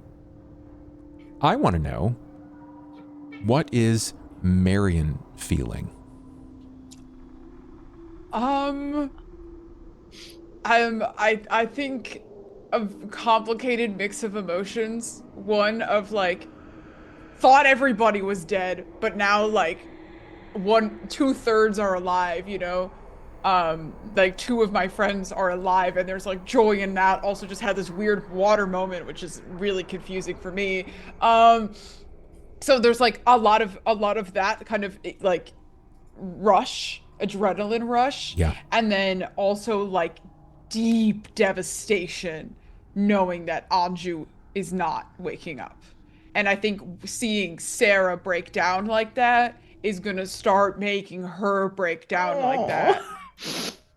So I think I'm gonna still, I think, kind of like on the ground where Sera is crying, just kind of cry with her and mourn Anju.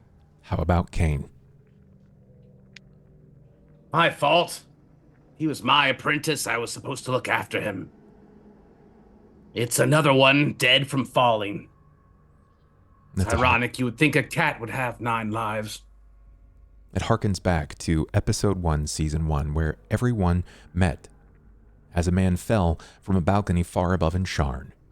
And Sam's body plummeted to the cold stone of Sharn below between you. That was his first apprentice. And it happens again. This almost obsession, this lack of control and obsession where he takes the blame, this pitiless blame. How about Ivan?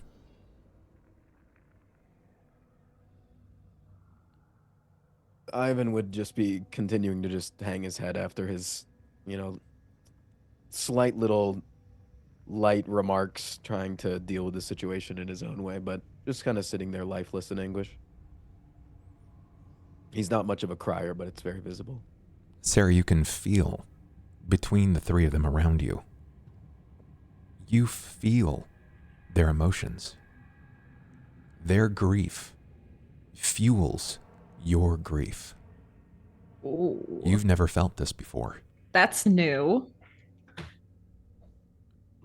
You can feel how Damn it, intense I it is. told you not to go on the airship. We shouldn't have gone there. We shouldn't have split up.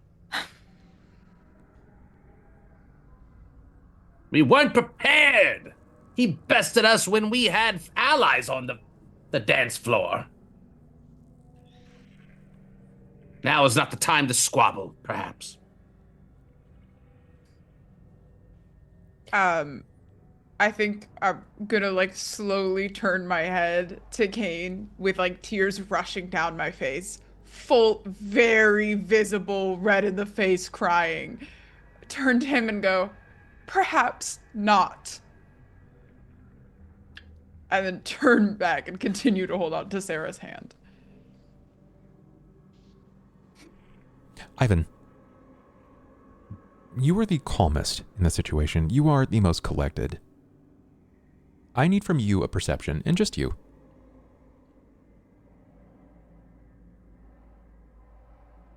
Ivan, you see that there is a group of individuals wearing matching gear. About 5 of them. They're all gnomes. They look familiar, though you can't quite place why. They're descending the moorhead. They have reached the base level, and they're trying to find a way down to the beach. These do not look like guards. They do not look like dock workers. That's the trust. What would Ivan do? All right. I mean, you could venture a guess. It looks like we're not going to be given our moment of grief. We need to get out of here. And I'll gesture towards the men coming down. He points. You see the gnomish men descending. Should we not talk to them? Do you think that they're going to want to talk? I may have waved to them, so that might have not been the best choice, but at the time it felt like a good idea to talk to them. Would you have us flee then and leave Anju here? We can speak to them. Just be ready to go. Sera, you think you can carry him? Yeah. Yeah. I'll do the talking. You realize, as you say that 5 other bodies were just claimed by the ocean. Well, I hesitate to say that. Marian and Cain are aware that 5 other bodies were just claimed by the ocean. Not our fault. True, but do you think the trust is going to see it that way? Vampire.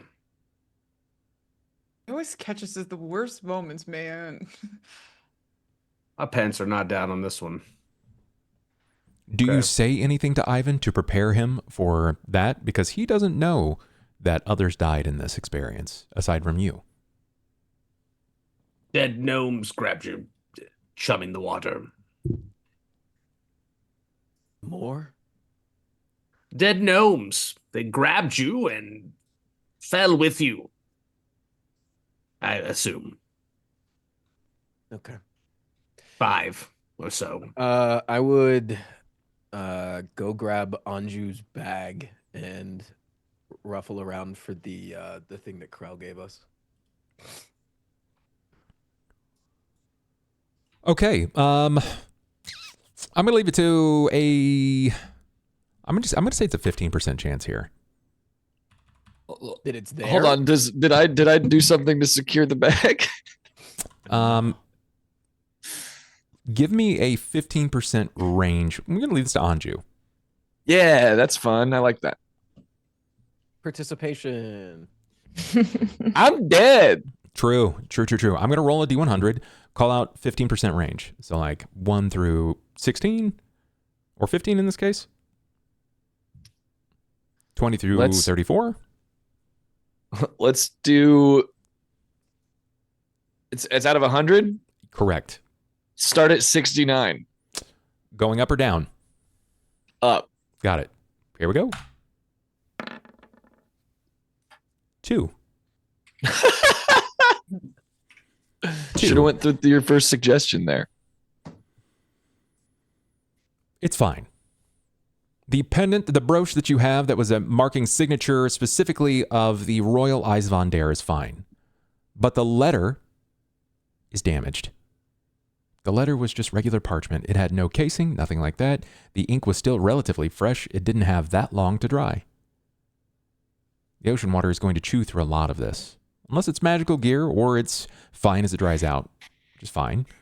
But this will not be fine. All that you'll really have here is the sigil of the royal eyes of Onder. Okay.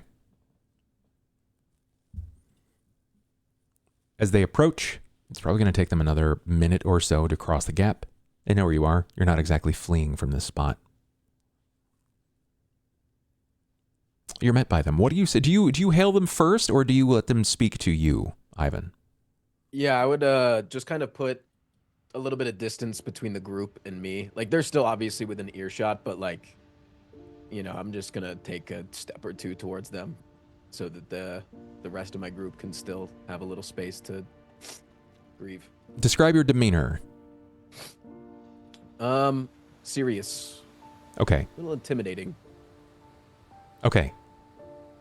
You move so, and the gnomes, they stop and file into a horizontal line. So like elbow by elbow at this point. You can see one of them has their hand drawn as in a stop as well, just kind of encourage you to no longer move. And the others have their hands retreated into the back of their cowls, like their hoods and various robe parts. When does he put up his hand to move? Like as I'm walking towards them? Yes, he wants to keep some distance, you can tell. He says that's fine there. I will deliberately stop and then take one step forward. When he does, or when you do, his hand appears from his belt side, and there is a short sword. It looks fairly elaborate. There's nothing about this that looks mundane at all. It's not as if this was a quick pickup from the local blacksmith. This is something of high caliber and quality. I said stop. If you take another step, we will be forced to attack you.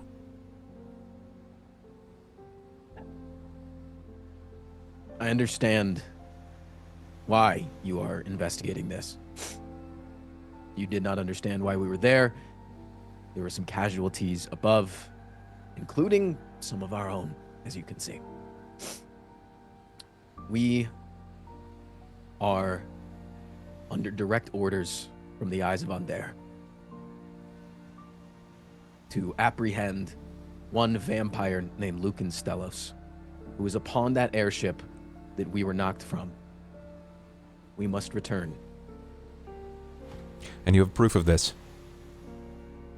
I'll kind of like reach over towards my dagger.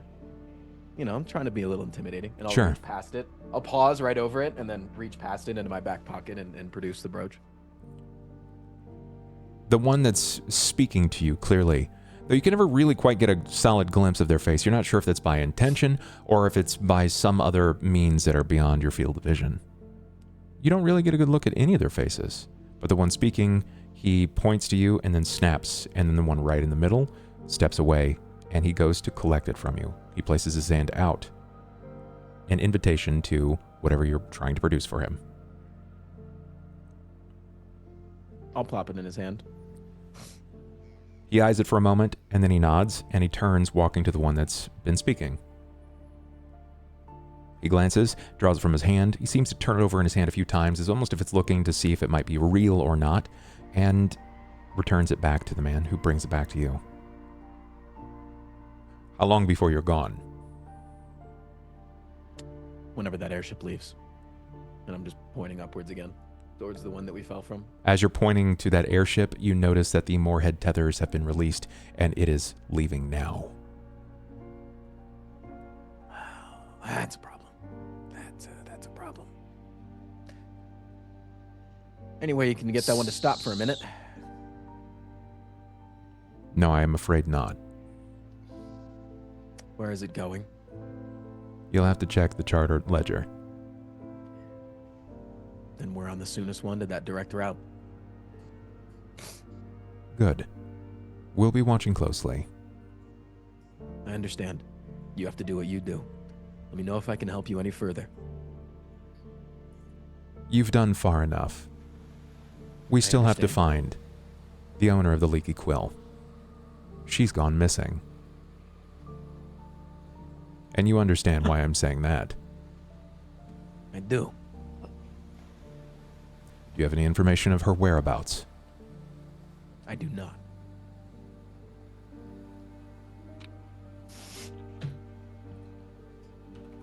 Hell yeah. He's got a chance. I mean, it's not quite 50-50, but it's not nothing. I nat 20'd. Oh, fuck.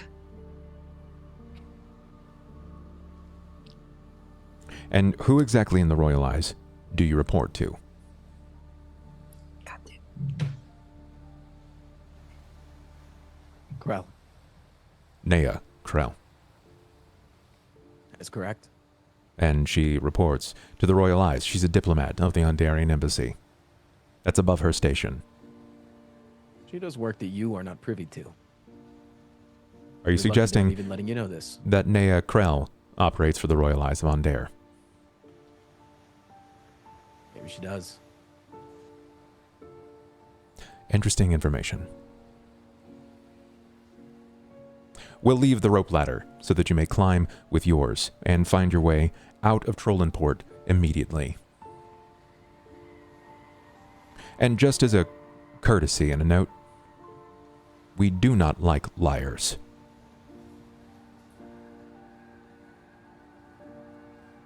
Understood. He nods to the others, they turn, and they begin to reascend the rope ladder. It takes them a little bit to get there, just like it will take both of you, or all of you for that matter. Did they give me the brooch back? Yes, they did. Okay, just making sure.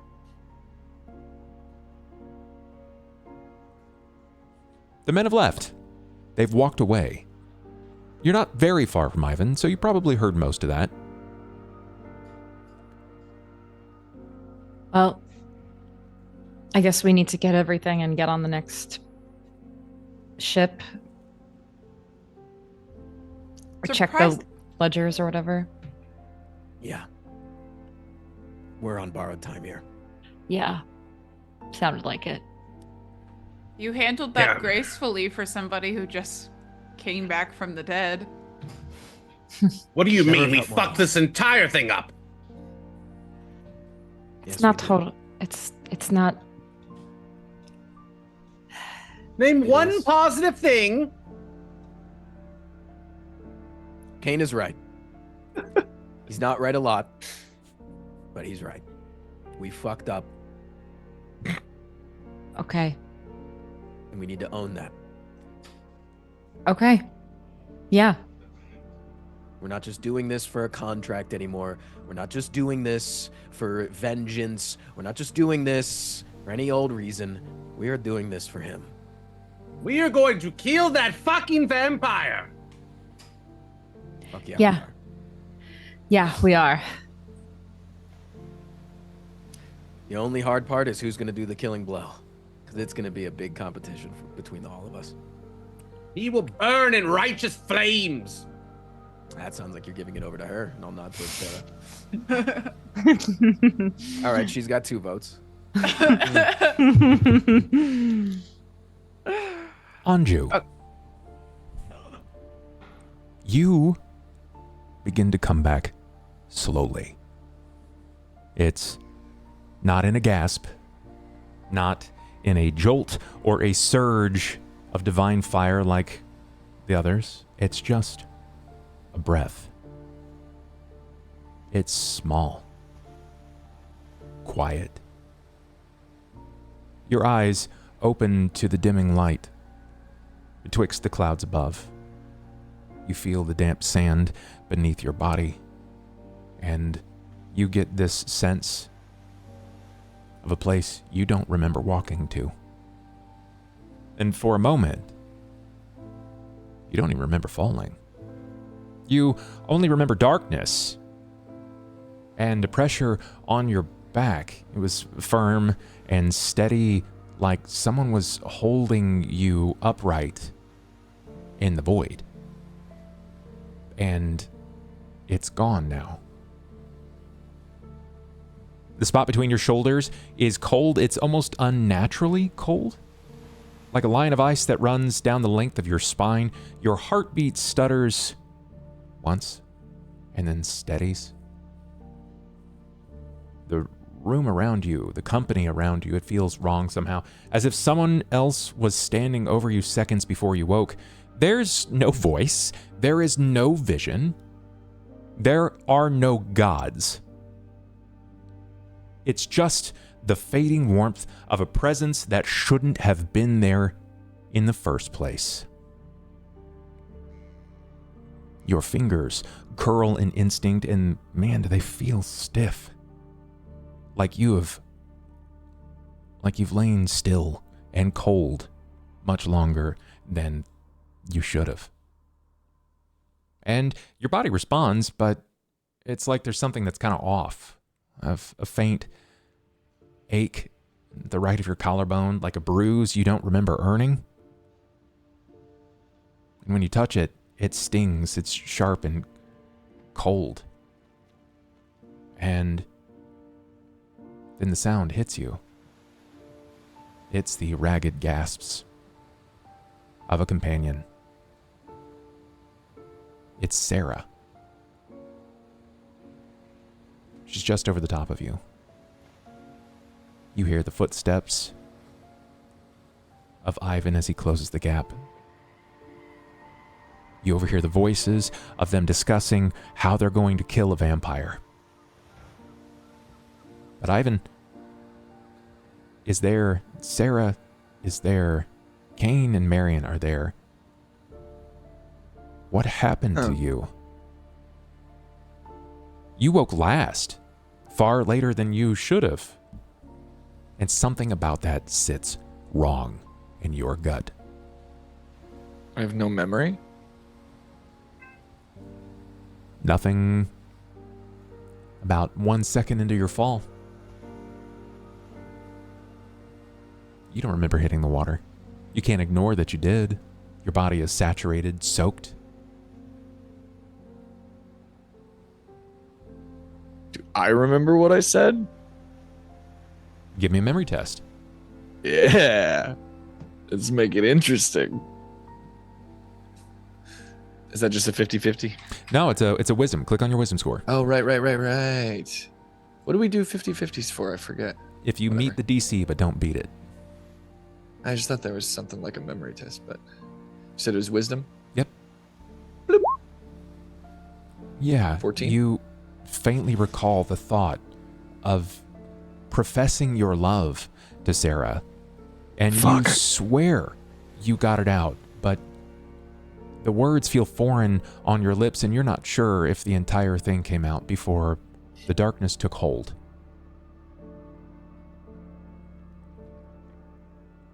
And before you can say anything, we're going to go on a quick break. We're going to take a brief break, guys. And when we return, we are going to resolve a few things. So, BRB, guys. Don't go anywhere. Or do. I'm not your dad. I'll see you in a minute. God. Back, guys. Hello. We are back in it. Welcome back from a break. I hope you guys had a good bio break. Grab some snacks and all that jazz. Let's dive right back in. We just saw the return of Anju. Anju, you reawaken. And who is sitting before you? None other than Sera. Your recollection just before we went on break was, shit. I said the thing. You're muted. Sorry. No, I have keyboard related trauma now. Okay. Do I? So can I speak yet? Yeah, of course you can. Do I okay. Go ahead. Oh. What would he say is the question. I think he would just be fucking confused. I think it would just be, I thought we were dead. How am I? Whoa. How am I awake? How are you alive? I thought we were dead. Are we dead? Is this? He'll like reach up and like touch your face. Like he'll like put his hand on your cheek. Like, are we dead? Are we dead? Is this real? Can I sit up and move, or is it too much pain? You said my shoulder was hurt. your shoulder feels like there's a numbness, like you fell asleep on something and didn't realize it. I feel like I slept on my whole body wrong. Anju? Oh, how? Oof. Yeah, that's me. Oh, You're back. yeah. Did I leave? You were dead.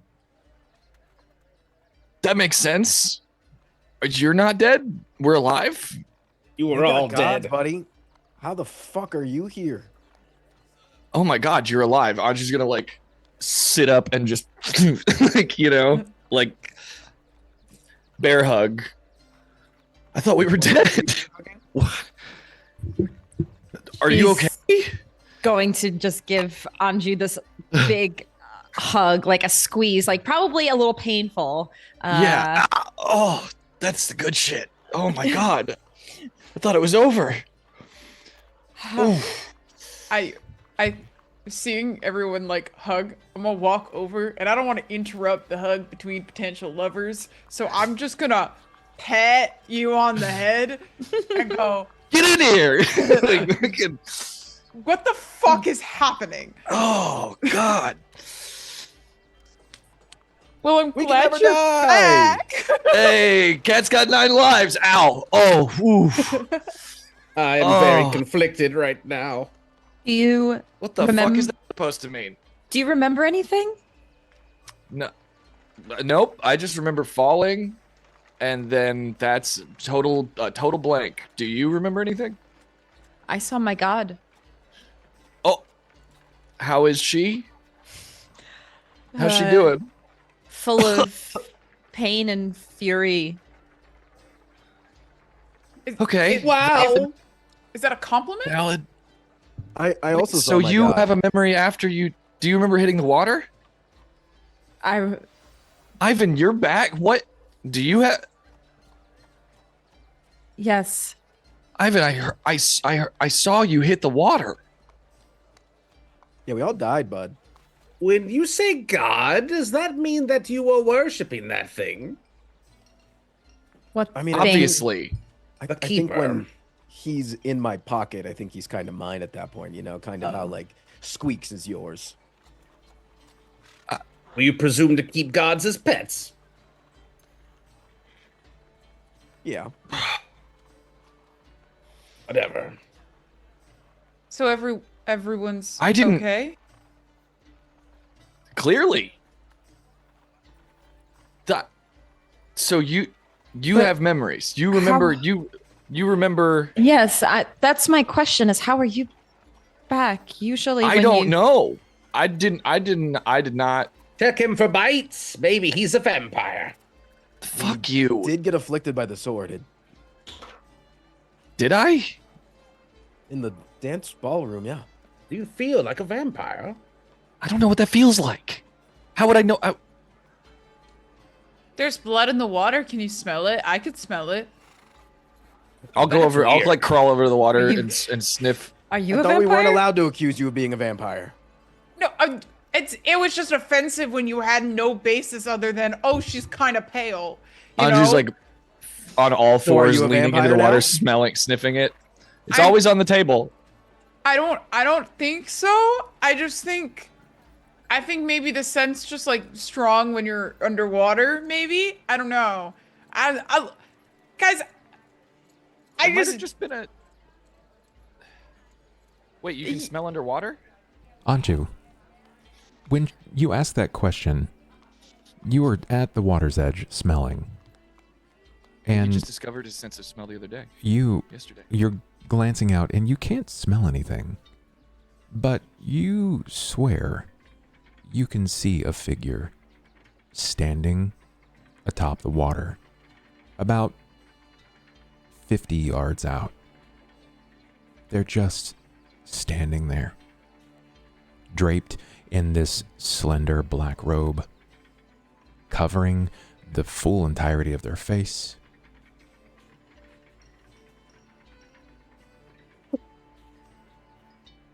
Are there ears under the robe?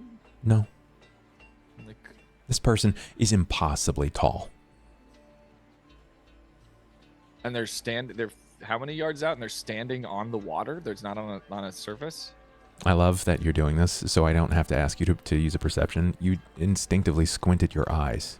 And as you do in-game, you squint and you watch just to try to tighten up that image. And he's not standing. He's floating above the water. Does anybody else see that? He points out of the Can we water. see it? I'm pointing exactly where I see him to be. And you don't see anything. You see the ocean surface. You see the waves lapping up to the beach side itself. Marian said there was something swimming in the water that seemed predatory. You don't see anything. You guys don't see. Anju's like backing away. Like, you guys don't see anything hovering over the water right now. You don't see like a very tall dark robe, and he's like just locked. Oh dear. With where the eyes would be. Did you hit your head? What? You guys don't see that? And he's like backing up, like he's running into Sera. Are you dizzy? No, I feel like $1 million. Maybe this is some sort of side effect to being brought back from the dead. You might have some hallucinations or something. He's gonna rub his eyes, like really hard, like press really hard onto his eyes, and see if the figure is still there. When you initially raise to kind of like tap your head just to see if something's in your field of vision, that ache, it tingles. It's in just behind that right shoulder blade, like under the scapula. You swear, like you feel fantastic, but every time you lift that arm up, it's like something was placed there. Everyone can visibly see the pain on his face. The eyes wince. You can hear the hiss of his voice. Nobody else feels that way. I feel like he's starting to calm down, but he's still staring at the figure. I'm gonna wave very cautiously while staring at where the figure's face should be. I'm gonna wave at it. Like I'm going to hail it. Sure. As you bring your arm up and you kind of slowly wave, feeling the pain of every time you twist in that joint behind the scapula. As you're waving, you see its arms come out and these hands come forward in front of it, and it almost like very like cartoonishly purse its fingers. Almost like it's waiting.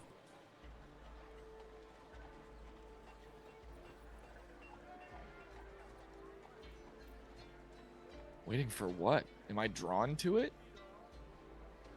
Do I just... You tell me. These look like human hands, normal sized hands for... No, you said impossibly tall. Impossibly tall. This person appears to be incredibly slender, impossibly tall. You can even tell by the fingers. Slender man, dude. Very... Would you say like normal sized hands though? For someone of that stature, I would say, yeah. Donald Trump. They're proportional. Tall, slim, handsome, you know. Could not be Donald small Trump, hands. Yeah. Whoa.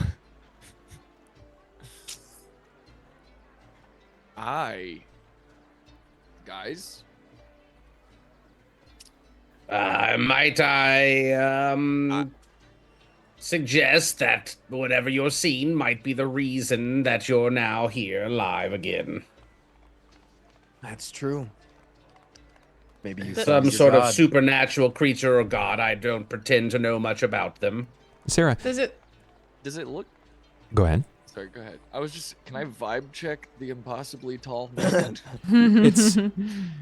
Everything about it feels like menacing, but they have not closed the gap or the distance upon you. They stay at about 75 to 80 yards out. They seem impossibly tall. You cannot make out any features of their face whatsoever. The robes do not purvey any features that make you think that they are of any denomination at all. Okay, Anju's gonna...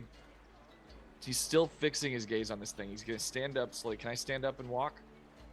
Yeah, you can. Like I may need some help getting up, but he's gonna walk, and he's gonna get like waist deep in the water. He's gonna walk slowly forward. Sarah, do you help? Does anybody help him? Just curious. Does anybody help him up? I would not suggest going in there. I Sarah. know. I'm not. When you go to help any him, further. you notice something. When you don't just like do a little like baby thing here where you're like, oops, and you help them up. You have to extend outward. And if you've ever extended your arms in the full wingspan, your sleeves inevitably go up. It just happens. It's the nature of clothes. You're extending beyond the normal reach. You don't have a sleeve for your flaming arm, but on your left, something catches your eye. As the sleeve begins to purse upward and pull down the length of your arm, despite it damp and sticking, you see marks. Your arm has changed. Oh. Do you pull the sleeve up fully, or what does this look like? Yeah, I would take a deeper look. As you begin to pull the sleeve up, it loosens, running up the length of your feminine arm, and from shoulder to wrist, your skin has been branded with eyes. Huh? Dozens of them, raised Creepy. like fresh Yo. scars. Most of them stay Full shut, sleeve tattoo. but a few of them blink open, glowing red like burning coals. They're red hot. They pulse with a heartbeat that as you focus, you realize is not your own heartbeat. And as you begin to feel the emotions of those rise around you, the eyes try to open wider. This isn't a mark or a burn. This is a tether to the fury. And she said that she's with you. But now she's watching through you. Do I feel the heat? I think your focus would be on the gentleman that's hovering Sure. 75 feet out above the ocean. It's fair. But if you glance back, you can see that her focus is definitely on her I would non-flaming assume- arm. Yeah, I mean, if I feel like I would feel the heat from it and assume that it's her regular arm or something. Yeah, probably. That's a safe assumption. Because that's happened before. Yeah, no, I've burned myself on your arm before, right? Yeah, Anju's done Yes. that. Well, I don't know anything about that. I kind of want to. Anju kind of wants to point an arrow at this thing and see what happens. He's not trying to hit it, Okay.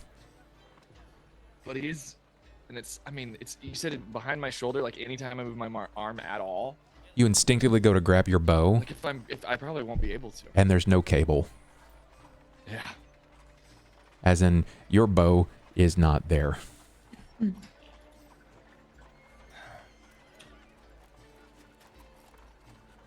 What do you want? You continue to see the pursing of the fingers tapping in waiting motion. Anju, you don't have your Ghost of bow. Christmas future looking ass. Your bow has been consumed by the ocean.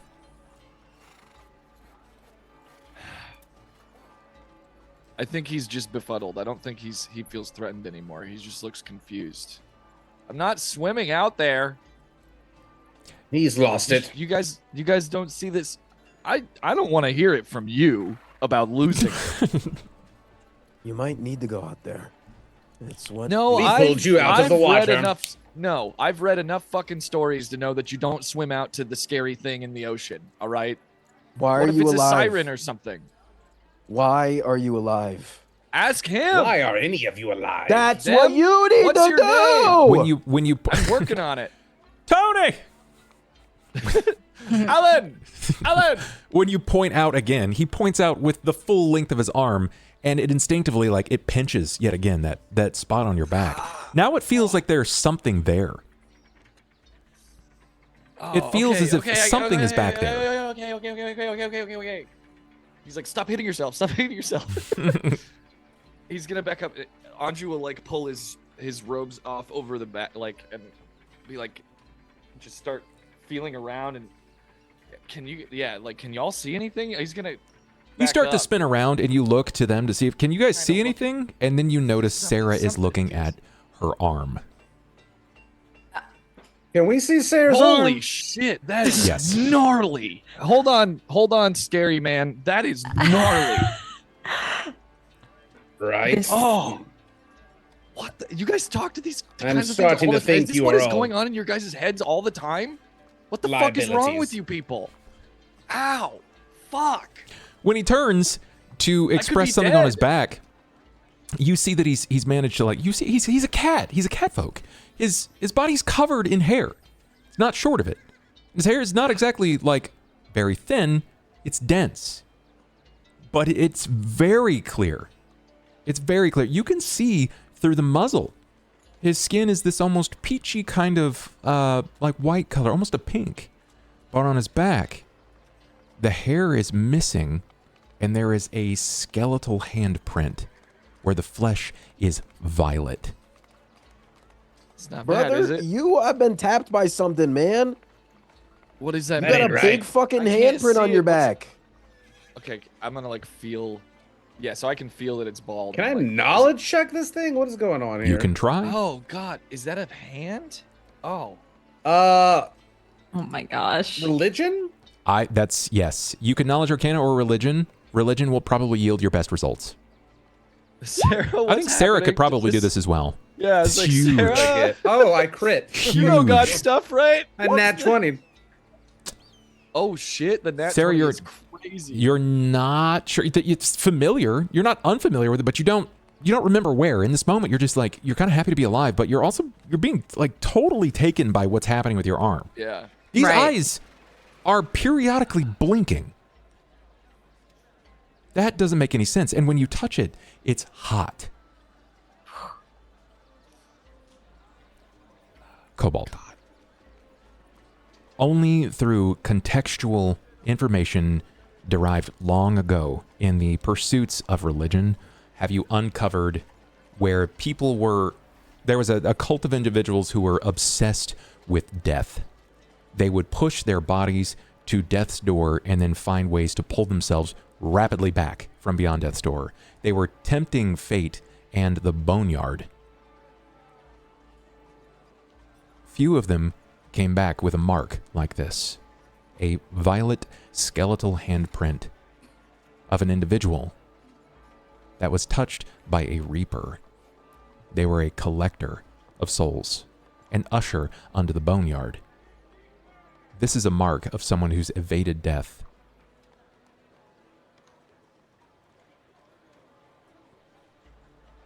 I'll keep that to myself. Oh.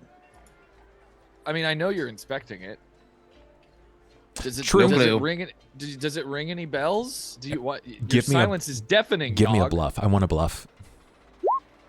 20's big. Can you sense motive? I sure can. A Get 30's fucked. bigger. 30's big.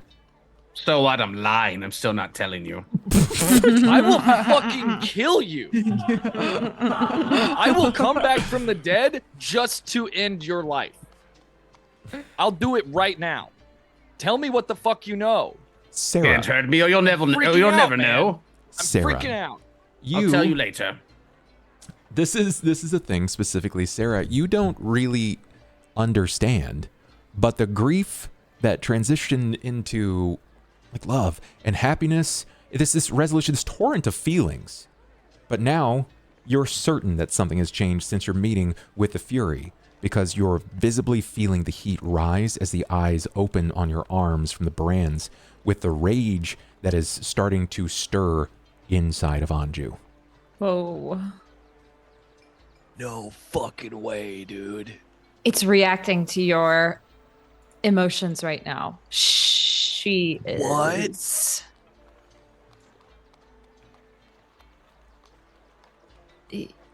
Everything's fine. We need to get off this beach. I don't like being here. My robe's drenched.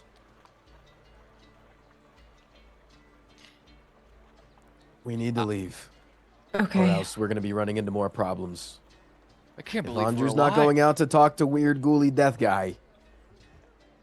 Okay.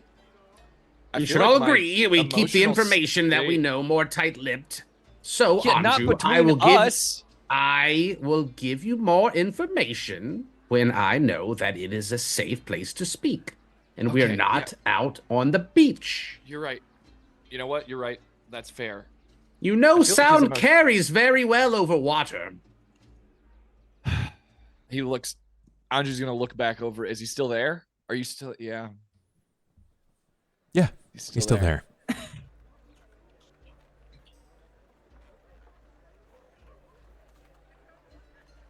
What? Where do we even go? Back to the lightning rail.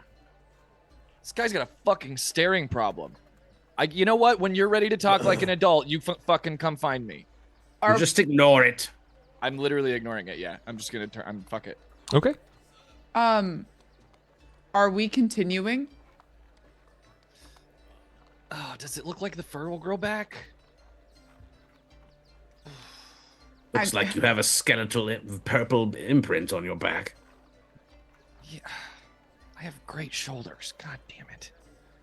We need to check the flight manifest, see where that ship was going, and follow it. Oh right. You know yeah, where he's shit. going. Perceptions, please. Don't mind if I do. Bam.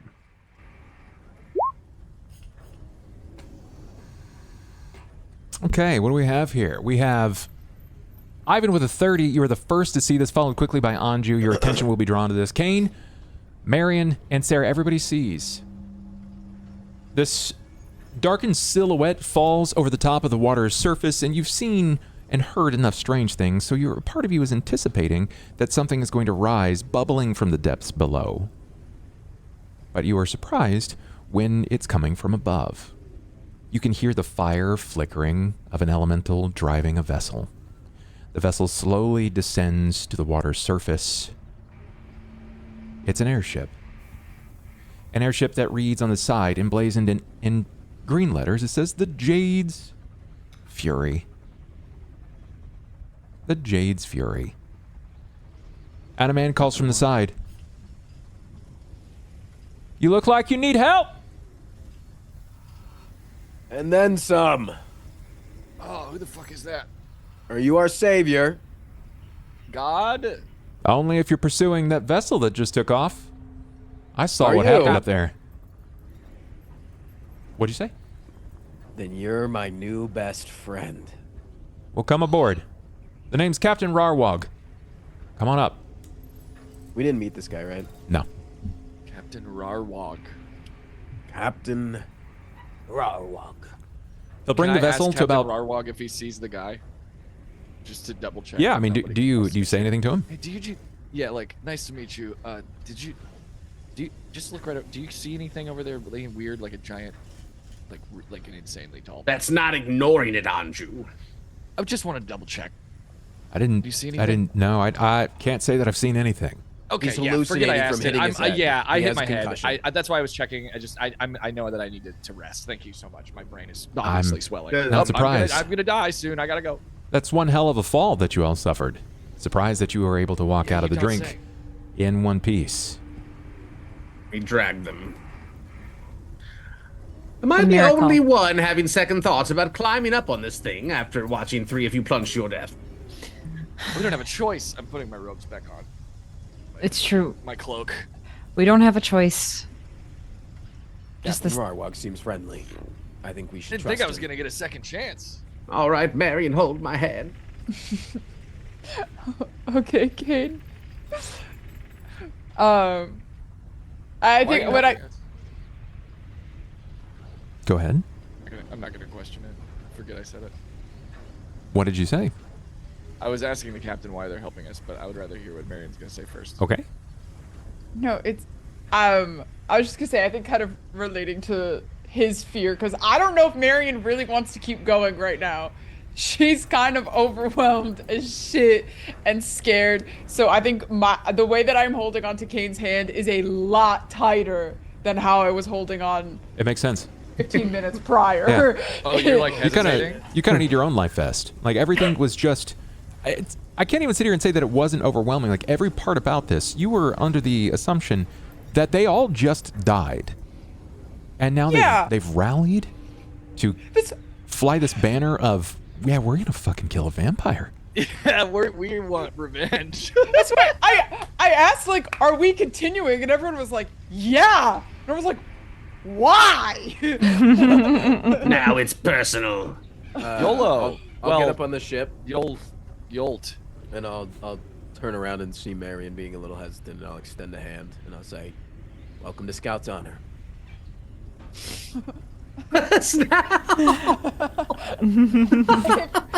If that's, hold up. I need a moment to compose myself as a fucking person. Okay. It did her face.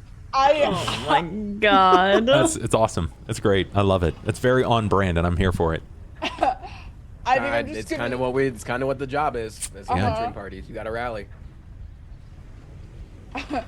If initiation means my death, I am really afraid for what's to come. Thanks, I guess. Scout's Honor! Yay! Yeah, ow. Okay. I won't let you die again. Don't make promises you can't keep, Anju. And I'll make one that I will. It's not a promise, it's a threat. I promise to die first. If we are to die. You Now would. that a chance to get away. Now that I can get on board with. Well, yeah, it's acceptable. I just think you want the drama of us mourning you. Kind of annoyed that, Were I you died guys and then everybody had to sad? copy me. Were you guys sad when I died? Everybody has Marian died. was the first to die. Everybody's died except Cain. That's He right. kind of died in the cave, did he not? He's dead to me. I was an egg, I was told. Kind of being birthed and you got to die to be born. Anju just keeps on digging that hole, never gonna find out what's wrong with him. So are we just growing roots here? We're coming! Sorry.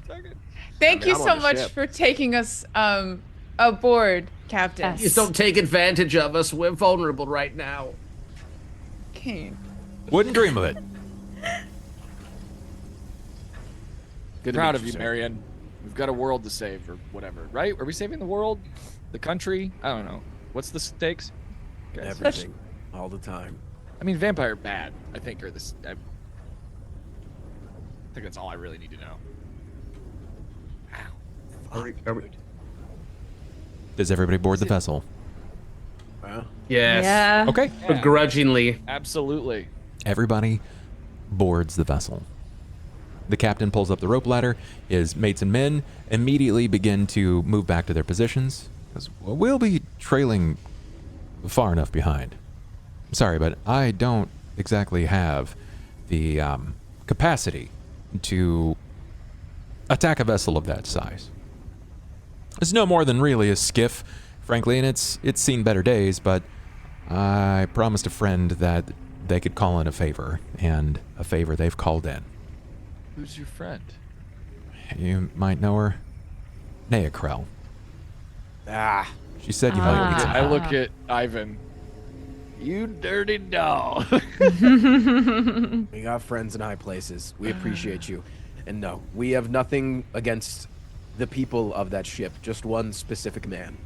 So we can wait for it to land and then deal with our issue. Far from your vessel as well. We don't Hey. want any harm befalling you. You're lucky with the timing, because we've only been here for about an hour. We just happened to catch that. Thought we were going to find you in town, but we were waiting for inspections and clearing, and, well, we found out rather quickly about who you were after we witnessed everything. You matched the descriptions anyway, so. Sorry to watch. Not a pretty show. Speaking of friends in high places, I think Anju's gonna go to like the back of the ship and look back over at the. Is it? I guess is it above table? Is it a Reaper? Do we not know? You I don't. would you assume don't that know. it's a Reaper above table, is what I would assume. I think with all this talk of reviving and gods and the stuff that Anju has watched Sera do and like the benefit, like I think he's going to sort of attempt to like communicate with it via prayer or like under his breath. Like he's gonna try to pray to this thing like secretly and quietly to himself.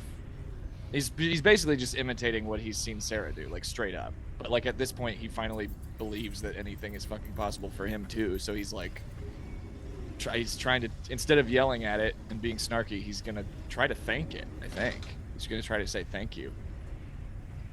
Got it. And tell it that it needs to work on its people skills. When you begin to say that, you discuss that out loud, you're almost calling to it, and you look kind of insane still. You're a little closer, bear in mind, but you get a better glimpse, and yeah, I mean, even from this angle, you get a feeling as if they're a much larger person.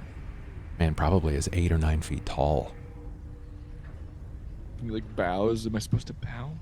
As you're attempting to like sort of bow and lean over, the pursed hands that are like stippling the fingers together to come apart, and he points to like the upper right breast, and a single finger aims down like this. Is he counting my nipples? Sorry. So I'm gonna do mirror image. I'm gonna like look down at my chest, the mirror to what he's showing me. When you do that, you feel that you have what looks to be like a small, it's almost like a breast pocket, but your armor has multiple breast pockets. They're very small breast pockets for you to tuck things inside of. And where you're pointing, you kind of trace your finger, and there is something inside of that breast pocket on the leather. And that would be a surprise to me. There's not normally something there. No, you've never put anything there. When you flinch it from your bag, it is a coin. Just a solid black coin on both sides. Shiny? Matte? What kind of black are we talking? You would think Matte that black it's is creepy. It's like Vanta black. Yeah. It devours the light around you. It's like you're not sure where the beginning. It smells putrid. Did you shit in my pocket? The hand comes up, and there's just a small, like, 3-tick wave, and then their body starts to lower from the water surface into the depths of the ocean. Thank you.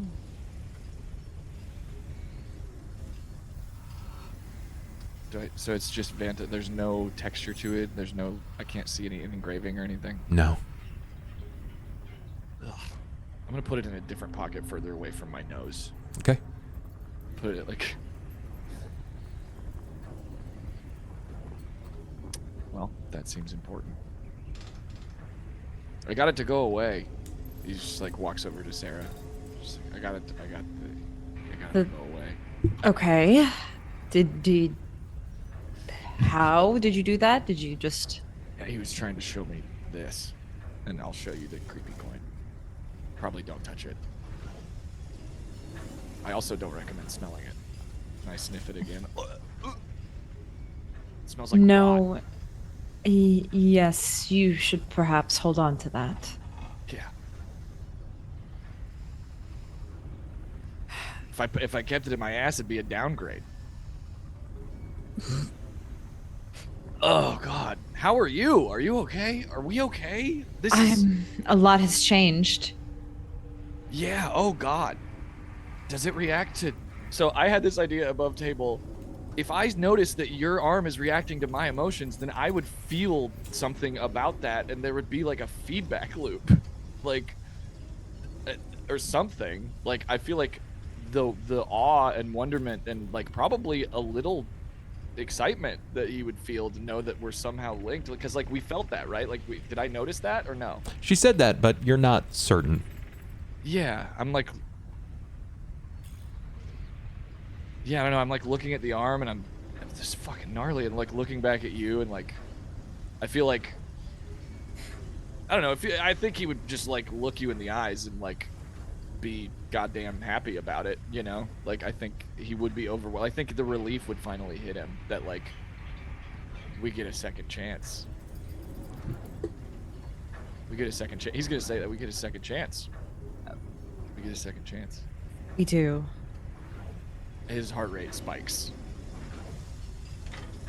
There's adrenaline. There's a hope. You do get that sensation. It feels like heat at first. The eyes across the length of the arm, Some of them begin to slowly wince open. You begin to read it. You felt it at first. And as your understanding of how feelings and emotions work, the dawning realization of what's happening is it's love. It may not be immediately reciprocated, but you can read it on his person. You can feel it like heat, like it's the sun, and your arm reflects. It shows that with unblinking eyes that long to wrench themselves free from your skin.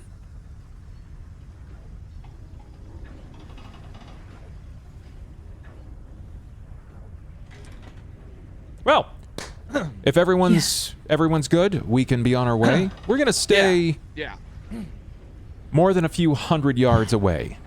We're just gonna follow the burn. That's about good it. Plan. Good idea. That's a great plan. Yeah, stay in the chemtrail. If you intend to stay down below to rest, we'll just follow behind. We're not exactly engaging in a combat scenario. At least, we're not exactly hoping the case. Now, Nea gave us a shake. I don't know who this Lucan character is, but he sounds like a dangerous guy. He's a real piece of shit. He can't help it. He's very Are you running dangerous. We defense should for the proceed with vampire? caution. Oh, vampire. That's... Yeah, you're gonna want to stay on the boat. Yeah. We Yeah. said we weren't going to tell everybody everything, Anju, like 30 We should seconds keep ago. We some can things trust this guy. close to the pocket. You trust too quickly. I don't No exactly... I'm not exactly going to tell anybody that. It's frankly no, none of my This business. is practice. It's practice. It's Trust good. you, right? I don't know. Right. Like, is this my... Are you threatening me? Nobody's I don't know. Do you want me to be? Do you think I am? He hit his head. Don't forget Anju? that. He hit his head. Down, kitty. We can trust him. I'm just fucking with you, buddy. I'm sorry. Ow. God, sorry. Ow. Fuck. Oof. Oh, I don't know exactly where they're going, and I can follow their trail for some time. But is there anything else that I can get for you, or We need somewhere to dry our things and somewhere where we can discuss battle tactics in private. right there are resting quarters below? It's very public. I'm sorry, there's not exactly a men's side and women's side, but I mean, if you're okay with it, it shouldn't be too much of a problem. Thank you Gender for is the a use of your construct. vessel. Did you require a tip? Oh no, this favor is called. Sometimes you don't like owing people too many debts, and Nea's not exactly one you like owing debts to. Wonderful. I'll be downstairs before I vomit. Let us know if there's anything we can do to help. Preferably one of them. Let one of them know if there's anything they can do to help. Understood. I'm really hurt. You'll start going downstairs because he's embarrassed. Sure. What is give me, if you're going downstairs at all, I'd like a perception check. This is sort of like a passive perception. It's not something you're actively going to be doing. Oh, good. Beat Anju for once. Sure. That's Sure. great. I think this is going to go specifically for Cobalt. As the vessel begins to elevate, as he commands the elemental to lift and drive them forward, you begin to descend into the bowels of the vessel itself so that you can find a place to rest where it feels safer than being on open floor. It takes a moment for you to realize. You don't really think a lot about it, but with every couple of steps, you notice that there's paintings on the walls. There's pictures. It looks like marks that have been scratched in to show that there were, that men have spent a matter of time on this boat. It's not like privateers, per se. They're not pirates. But you do think it's funny how much art is on board. And you don't think a lot of it at first, but with each passing level, every wall, it's just sort of covered in it. And a couple of times it looks a little out of place, and you see like a score, like a mark that's just been behind the edge or the lip of a painting.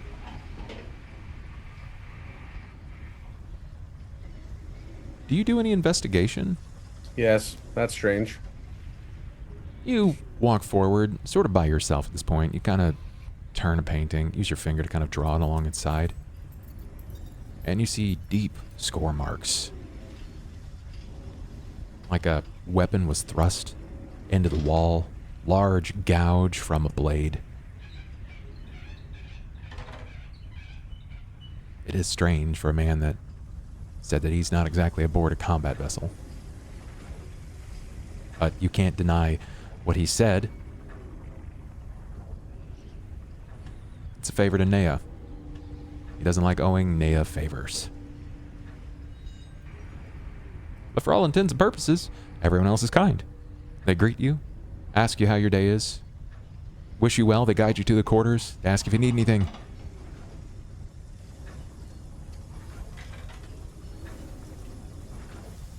So it looks like they've used paintings to cover up evidence of a battle.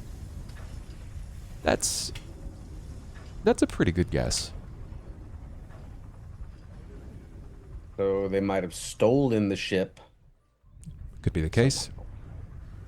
Could have bought it that way too. It costs money to repair things.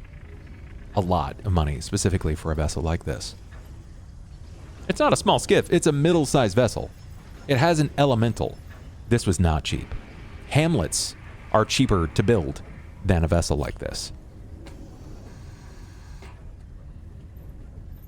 You said there's other people were passing? Yeah, they're deckmen, right? Nothing that that doesn't really. It's not a passenger vessel. These are crew. Do they look like they're military? Do they all have matching uniforms? Are they more rough looking and have their own different unique clothing?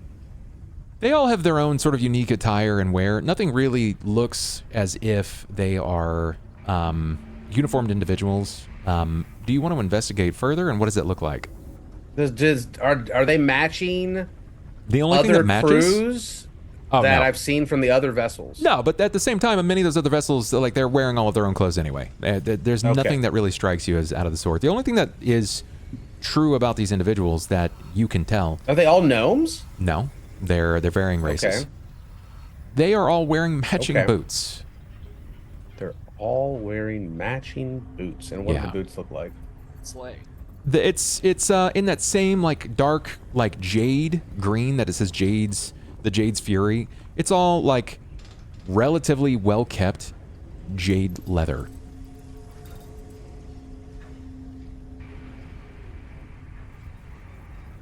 Oh man.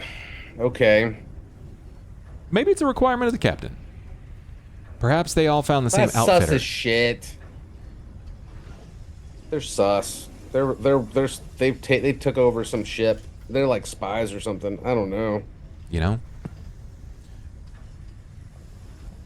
You are the individual to start seeing stuff like this. You would put this together.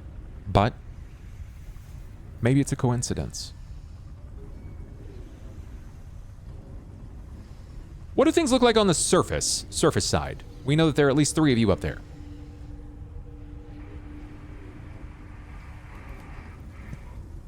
I think I'm kind of trying. I'm wanting to stay near Ivan right now, a little bit, because I don't think I trust this fully. So I'm kind of lurking over by him and watching them tail a little bit, because it's just like that's real convenient, and I'm very cautious right now and nervous. So I just want to stay by somebody I trust and watch where we are going right now. Okay. Yeah, I feel I also just want to get a lay of the land here. See who else is here, like who else is being transported, like what's the I'm getting a vibe check. You don't see them transporting anything. It's you. They're transporting you.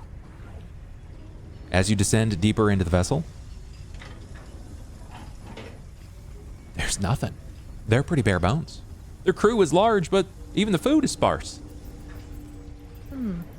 This may have very well been a last-minute call out. Interesting.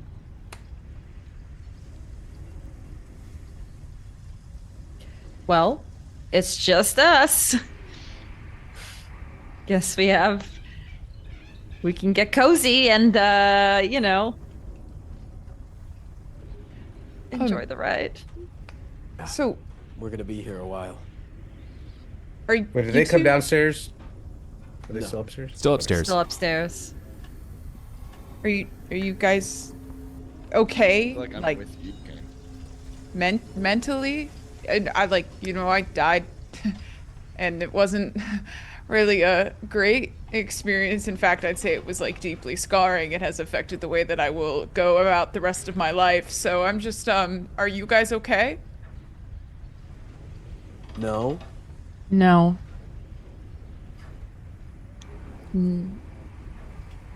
Things. I don't know how you feel, Ivan, but seeing my god, it was life-changing in some ways, obviously. And I don't know. Mine was past changing. Oh. Interesting. Yeah, I'd prefer to not talk about it. It's okay. You don't have to. Just All for you need me. to know is he's gonna be gone for a bit. Squid, can I get a perception from you while they're having this conversation? Yeah. Huge. As the I'm on vessel edge. has started to rise up and move about the moorhead, and you're kind of like, it's maneuvering around the spires and the other vessels, and people are watching. They're not just being quiet about this. They're talking a lot. You see them nodding, and like some people are like, they're flipping you guys off because, I mean, they're gnomes. They're dock worker friends, people they've probably known their entire lives, died, according to them, at your fingertips. And you just got to be let go. The trust just let you walk. Yeah. They're pretty upset. But where you can see and hear them having that conversation, you see an individual, a courier. At the end of the 150-foot tier, it's the middle tier, just to the side of where you last saw the tiefling captain. You overhear just faintly, "Scouts! Honor! Scouts! Honor!" Can I run to the edge and be like, "That's us"? Or like put a hand up. I don't know if they can hear me from up there. Yeah. From where we are. Yeah, you're basically rounding it, staying out of the way of the ships, and as you say, "That's us," and you wave, he kind of glances for a minute, and then he looks over and he sees someone that's matching the description. He nods, and he's looking at Ivan, and he says, "Scouts honor!" And he starts to run down the length of one of the boarding planks, and he's holding out what looks to be a letter and missive. Oh. How far away is he from the... It's probably 15 feet from the edge of the vessel. 15 feet? Yeah. So we would have to jump off and grab it? I mean, he's leaning as far as he possibly can, but it's clear Yeah, I mean, that Captain Rarwag is not, like, he's not stopping or slowing down unless otherwise indicated. Okay. He's shaking. "Hurry! Scouts honor!"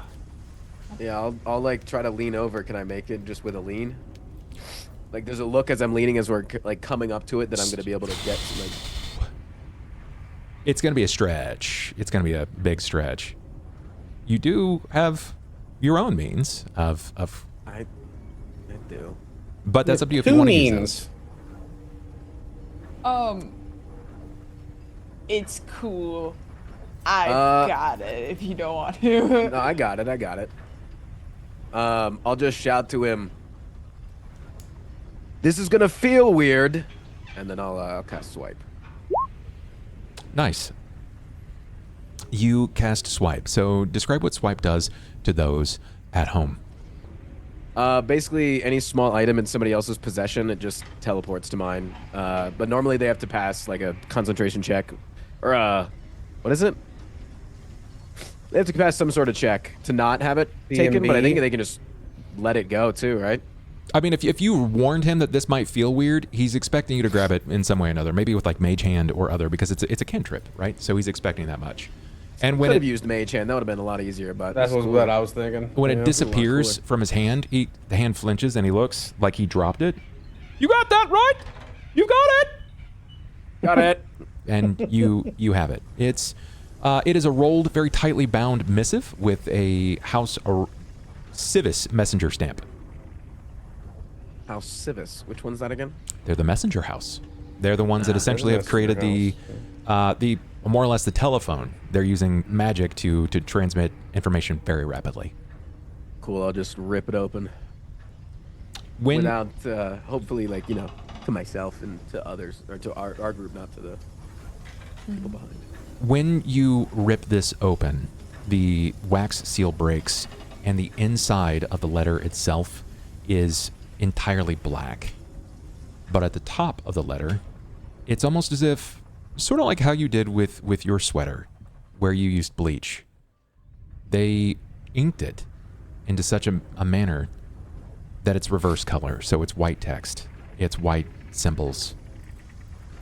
And you're not sure if this was specifically meant for another person, but before I tell you what's on it, I want you to realize something. From the moment that you fell, it was a few minutes before you were met with response and drugged to the beach. It was minutes later that Sera and Anju were both collected. It was minutes after that, probably about 15 minutes total, up to this point, from fall to now, that Sera came back. She was dead for 15 minutes. You were dead probably a minute. It was 15 minutes after that that Anju woke up. So from the time of the fall to right now, it's been about 40 minutes. And as you unfold the information on this document, you see at the very top, this missive is for private eyes only. And there is a stamp of an embossed dark lantern. It says, you know what? I'm going to send it to you. I gotta read it? Your call. Yeah, I'll read it. Alright, you're just trying to stress my fucking weak ass voice, you little asshole. Asshole. See if I sneeze in the middle of it. No, I'll just turn on my keyboard sounds again. There you go. Oh.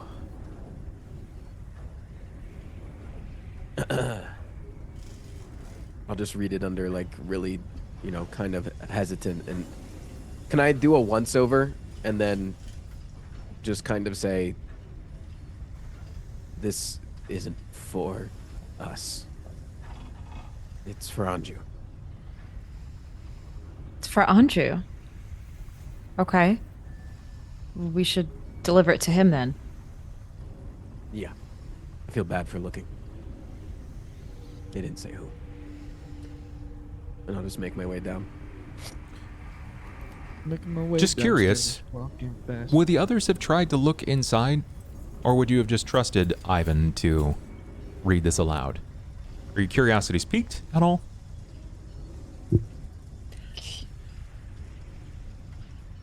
Okay. Well, I trust- I curiosity would be, but I'm speaks not again. there. Of course. Piqued curiosity, but I wouldn't have tried to put my nose in something that it wasn't mine to view. Frost, I ask you, how does Ivan feel upon reading this? He's gonna go down there prepared to consult his friend, probably. If you could describe your emotion in one word. Oh. Oh. In one word?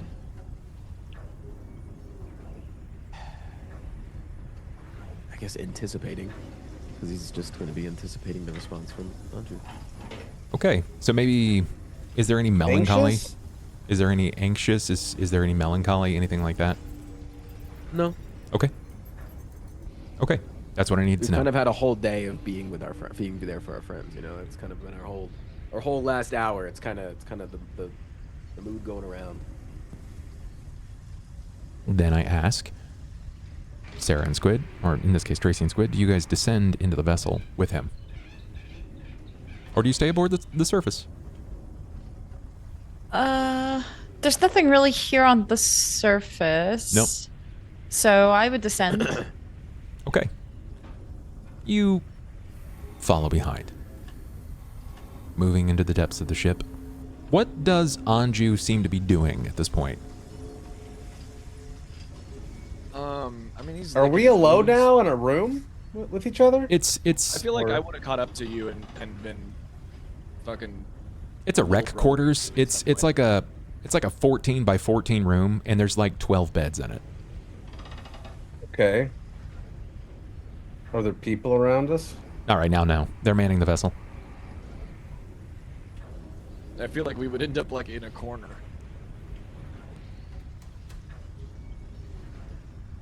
I'm not splitting up. Okay. Like I'm gonna be right next. I'm gonna Anju. be right with you. Yeah. Hey, Anju.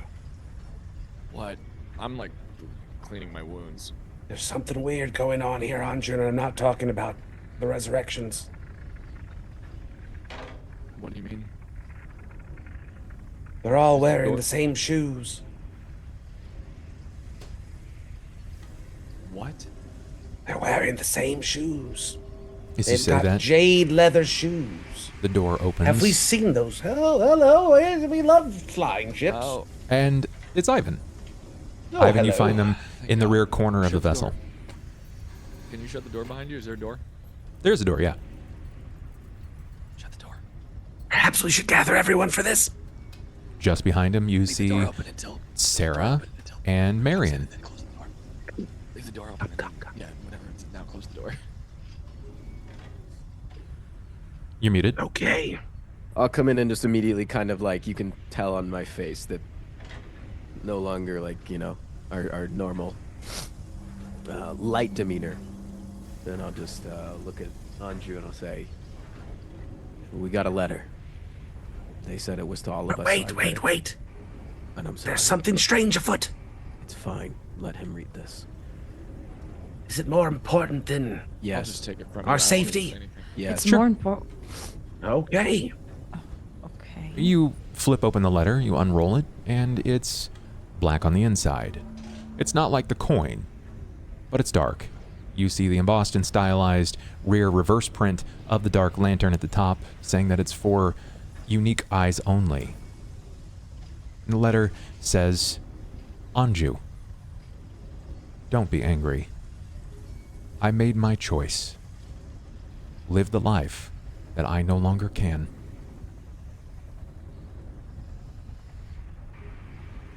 There is no Signed. signature.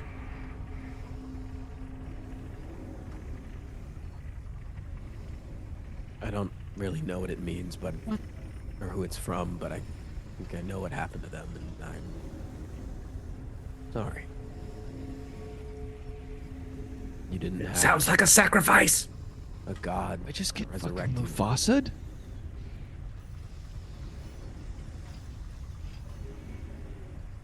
No.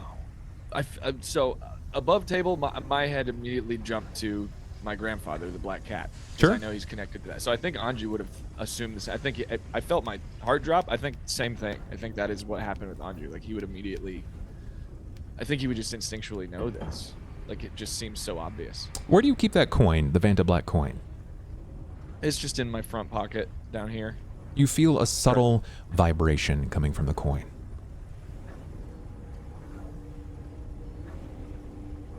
I'll grab it. I'll get it out. I'm not like I feel like if I was not sitting down, I'm like now sitting down. You see how around the edges where it was just this Vanta solid feeling to it. There was nothing. It was like textureless. But now you see this rose wheat, almost like gilded symbol rise up around it. Think like a wheat penny, how it has the wheat that's risen around the center of the coin. And it says, from whence one trade, now collected.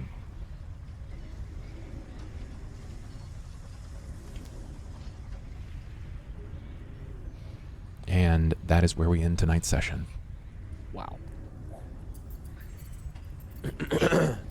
Wow, this was a heavy session, y'all. Last week was the best session ever, and then this was just also this was the new best session ever. This wasn't heavy for me. I can become a mermaid. I'm chilling. God damn. Didn't get to meet him. I'll meet him in Valhalla.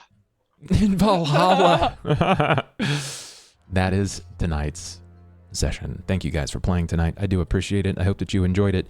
It was fun. We only have a handful of sessions left before we come to the close of the Whispers of the Vampire's Blade. There's literally just pages. Just pages. Wow. Mm-hmm. Scout's honor. So, let's give our call outs here. We're going to go up to... We're going to start bottom left this time. Ivan, freely tell us about you, man. What are you doing? Where can we find ya? Twitch.tv/FrostPrime. Might take tomorrow off. Looks like the sponsor things that I was talking about earlier fell through. So Okay. might actually take a day and rest up and get better because I Get gotta well came down with a soon. cold pretty quickly. But it's not that bad. It's just energy zapping, you know. All right, man. We'll get some good rest. Hopefully you feel better in the morning. Chilling. Upper left, we got Cain. Cobalt, tell us about you. What are you doing? Where can we find you, buddy? Hey, I'm CobaltStreak. I play a lot of indie roguelike games. I'm trying to do an Isaac Deathless streak, and we're playing Kingdoms of the Dump on the side, which is a really cool RPG inspired by Super Nintendo stuff that just came out. It's really cool. And yeah, and then we role play on Mondays with some Pathfinder. Heck yeah. So, thanks for having me. Fun stuff. Sarah, tell us about you, Trace. What are you doing? Where can we find you? Twitch.tv/MagiRPG, where I stream tabletop games with my friends on the weekly. And that's pretty much it. That was very, very cheerleader of you. Twitch.tv MagiRPG. Like it's like do we do this routinely, and it's Yeah. become a Perfect. Marian, tell us about you. What are you doing? Where can we find you, Squid? Yeah, my name's Squidinkidink. I talk a lot, but tomorrow I will be gaming, playing Hades 2 until I beat Kronos for the first time. I'm assuming the third boss or last boss is Kronos. I haven't made it that far, so it's gonna be a long stream tomorrow. Hell yeah. So, Good luck, my They friend. never end. I'm gonna be live for the rest of the year. Yeah, good luck Did with Cain that. say that? Let's That's a Hades 2 player saying that. let's get that with my boy Anju here. Ben, tell us about you. What are you doing? Where can we find you, dog? My name is BenBriggs. I am a full-time musician turned content creator that also does music still. You can find me. I just uploaded 3 TikToks and a reel today, so you can find Down Bad Dad, which is my singer-songwriter account. You can find BenBriggsLive, where I yelled about don't use generative AI in music, or you could go check out my regular account where I posted a DuckTales remixing DuckTales music. Love Anyway, in Bub's Discord server, in the Whispers of the Vampire's Blade channel, during a part where I was dead and I couldn't talk, I actually pulled up YouTube and did immersive music DJing and sound effects. So I think it turned out pretty okay. I dropped it in there. There you go. There's a little treat for you guys. It was fun. But Yeah. I'm just happy to be here. I'm the resident small streamer, but we're so back on Twitch now. So it's twitch.tv/benbriggslive. And hey, whatever, man. I pushed through it. It's fine. You did in fact. That leaves me, guys. Yeah, if you want to come check out the Discord where people are talking about this game intermittently between sessions, you can do so. It's discord.gg/bub. If you didn't know, for one reason or another, I'm Bub. I play pretend, I make voices loud, and that's kind of how I get my bag. If you like it, come back and see us. We're basically doing D&D stuff all week sans Wednesday. Tomorrow is Undercity. We are about 2 sessions away from closing that out. It is a World of Darkness adjacent experience where we are actors in a game of a world that's it's a place that's alive, trying to consume us because our stories are interesting. Thursday is Shackled City Episode 3, a game that's near and dear to my heart. It was a complete revisit to the experience. The last time I ran it years and years ago, we got to almost episode 200. Wrap your minds around that. It's kind of gross. That's it. That's about all I got. Love your faces, guys. Take care of yourselves. Come follow.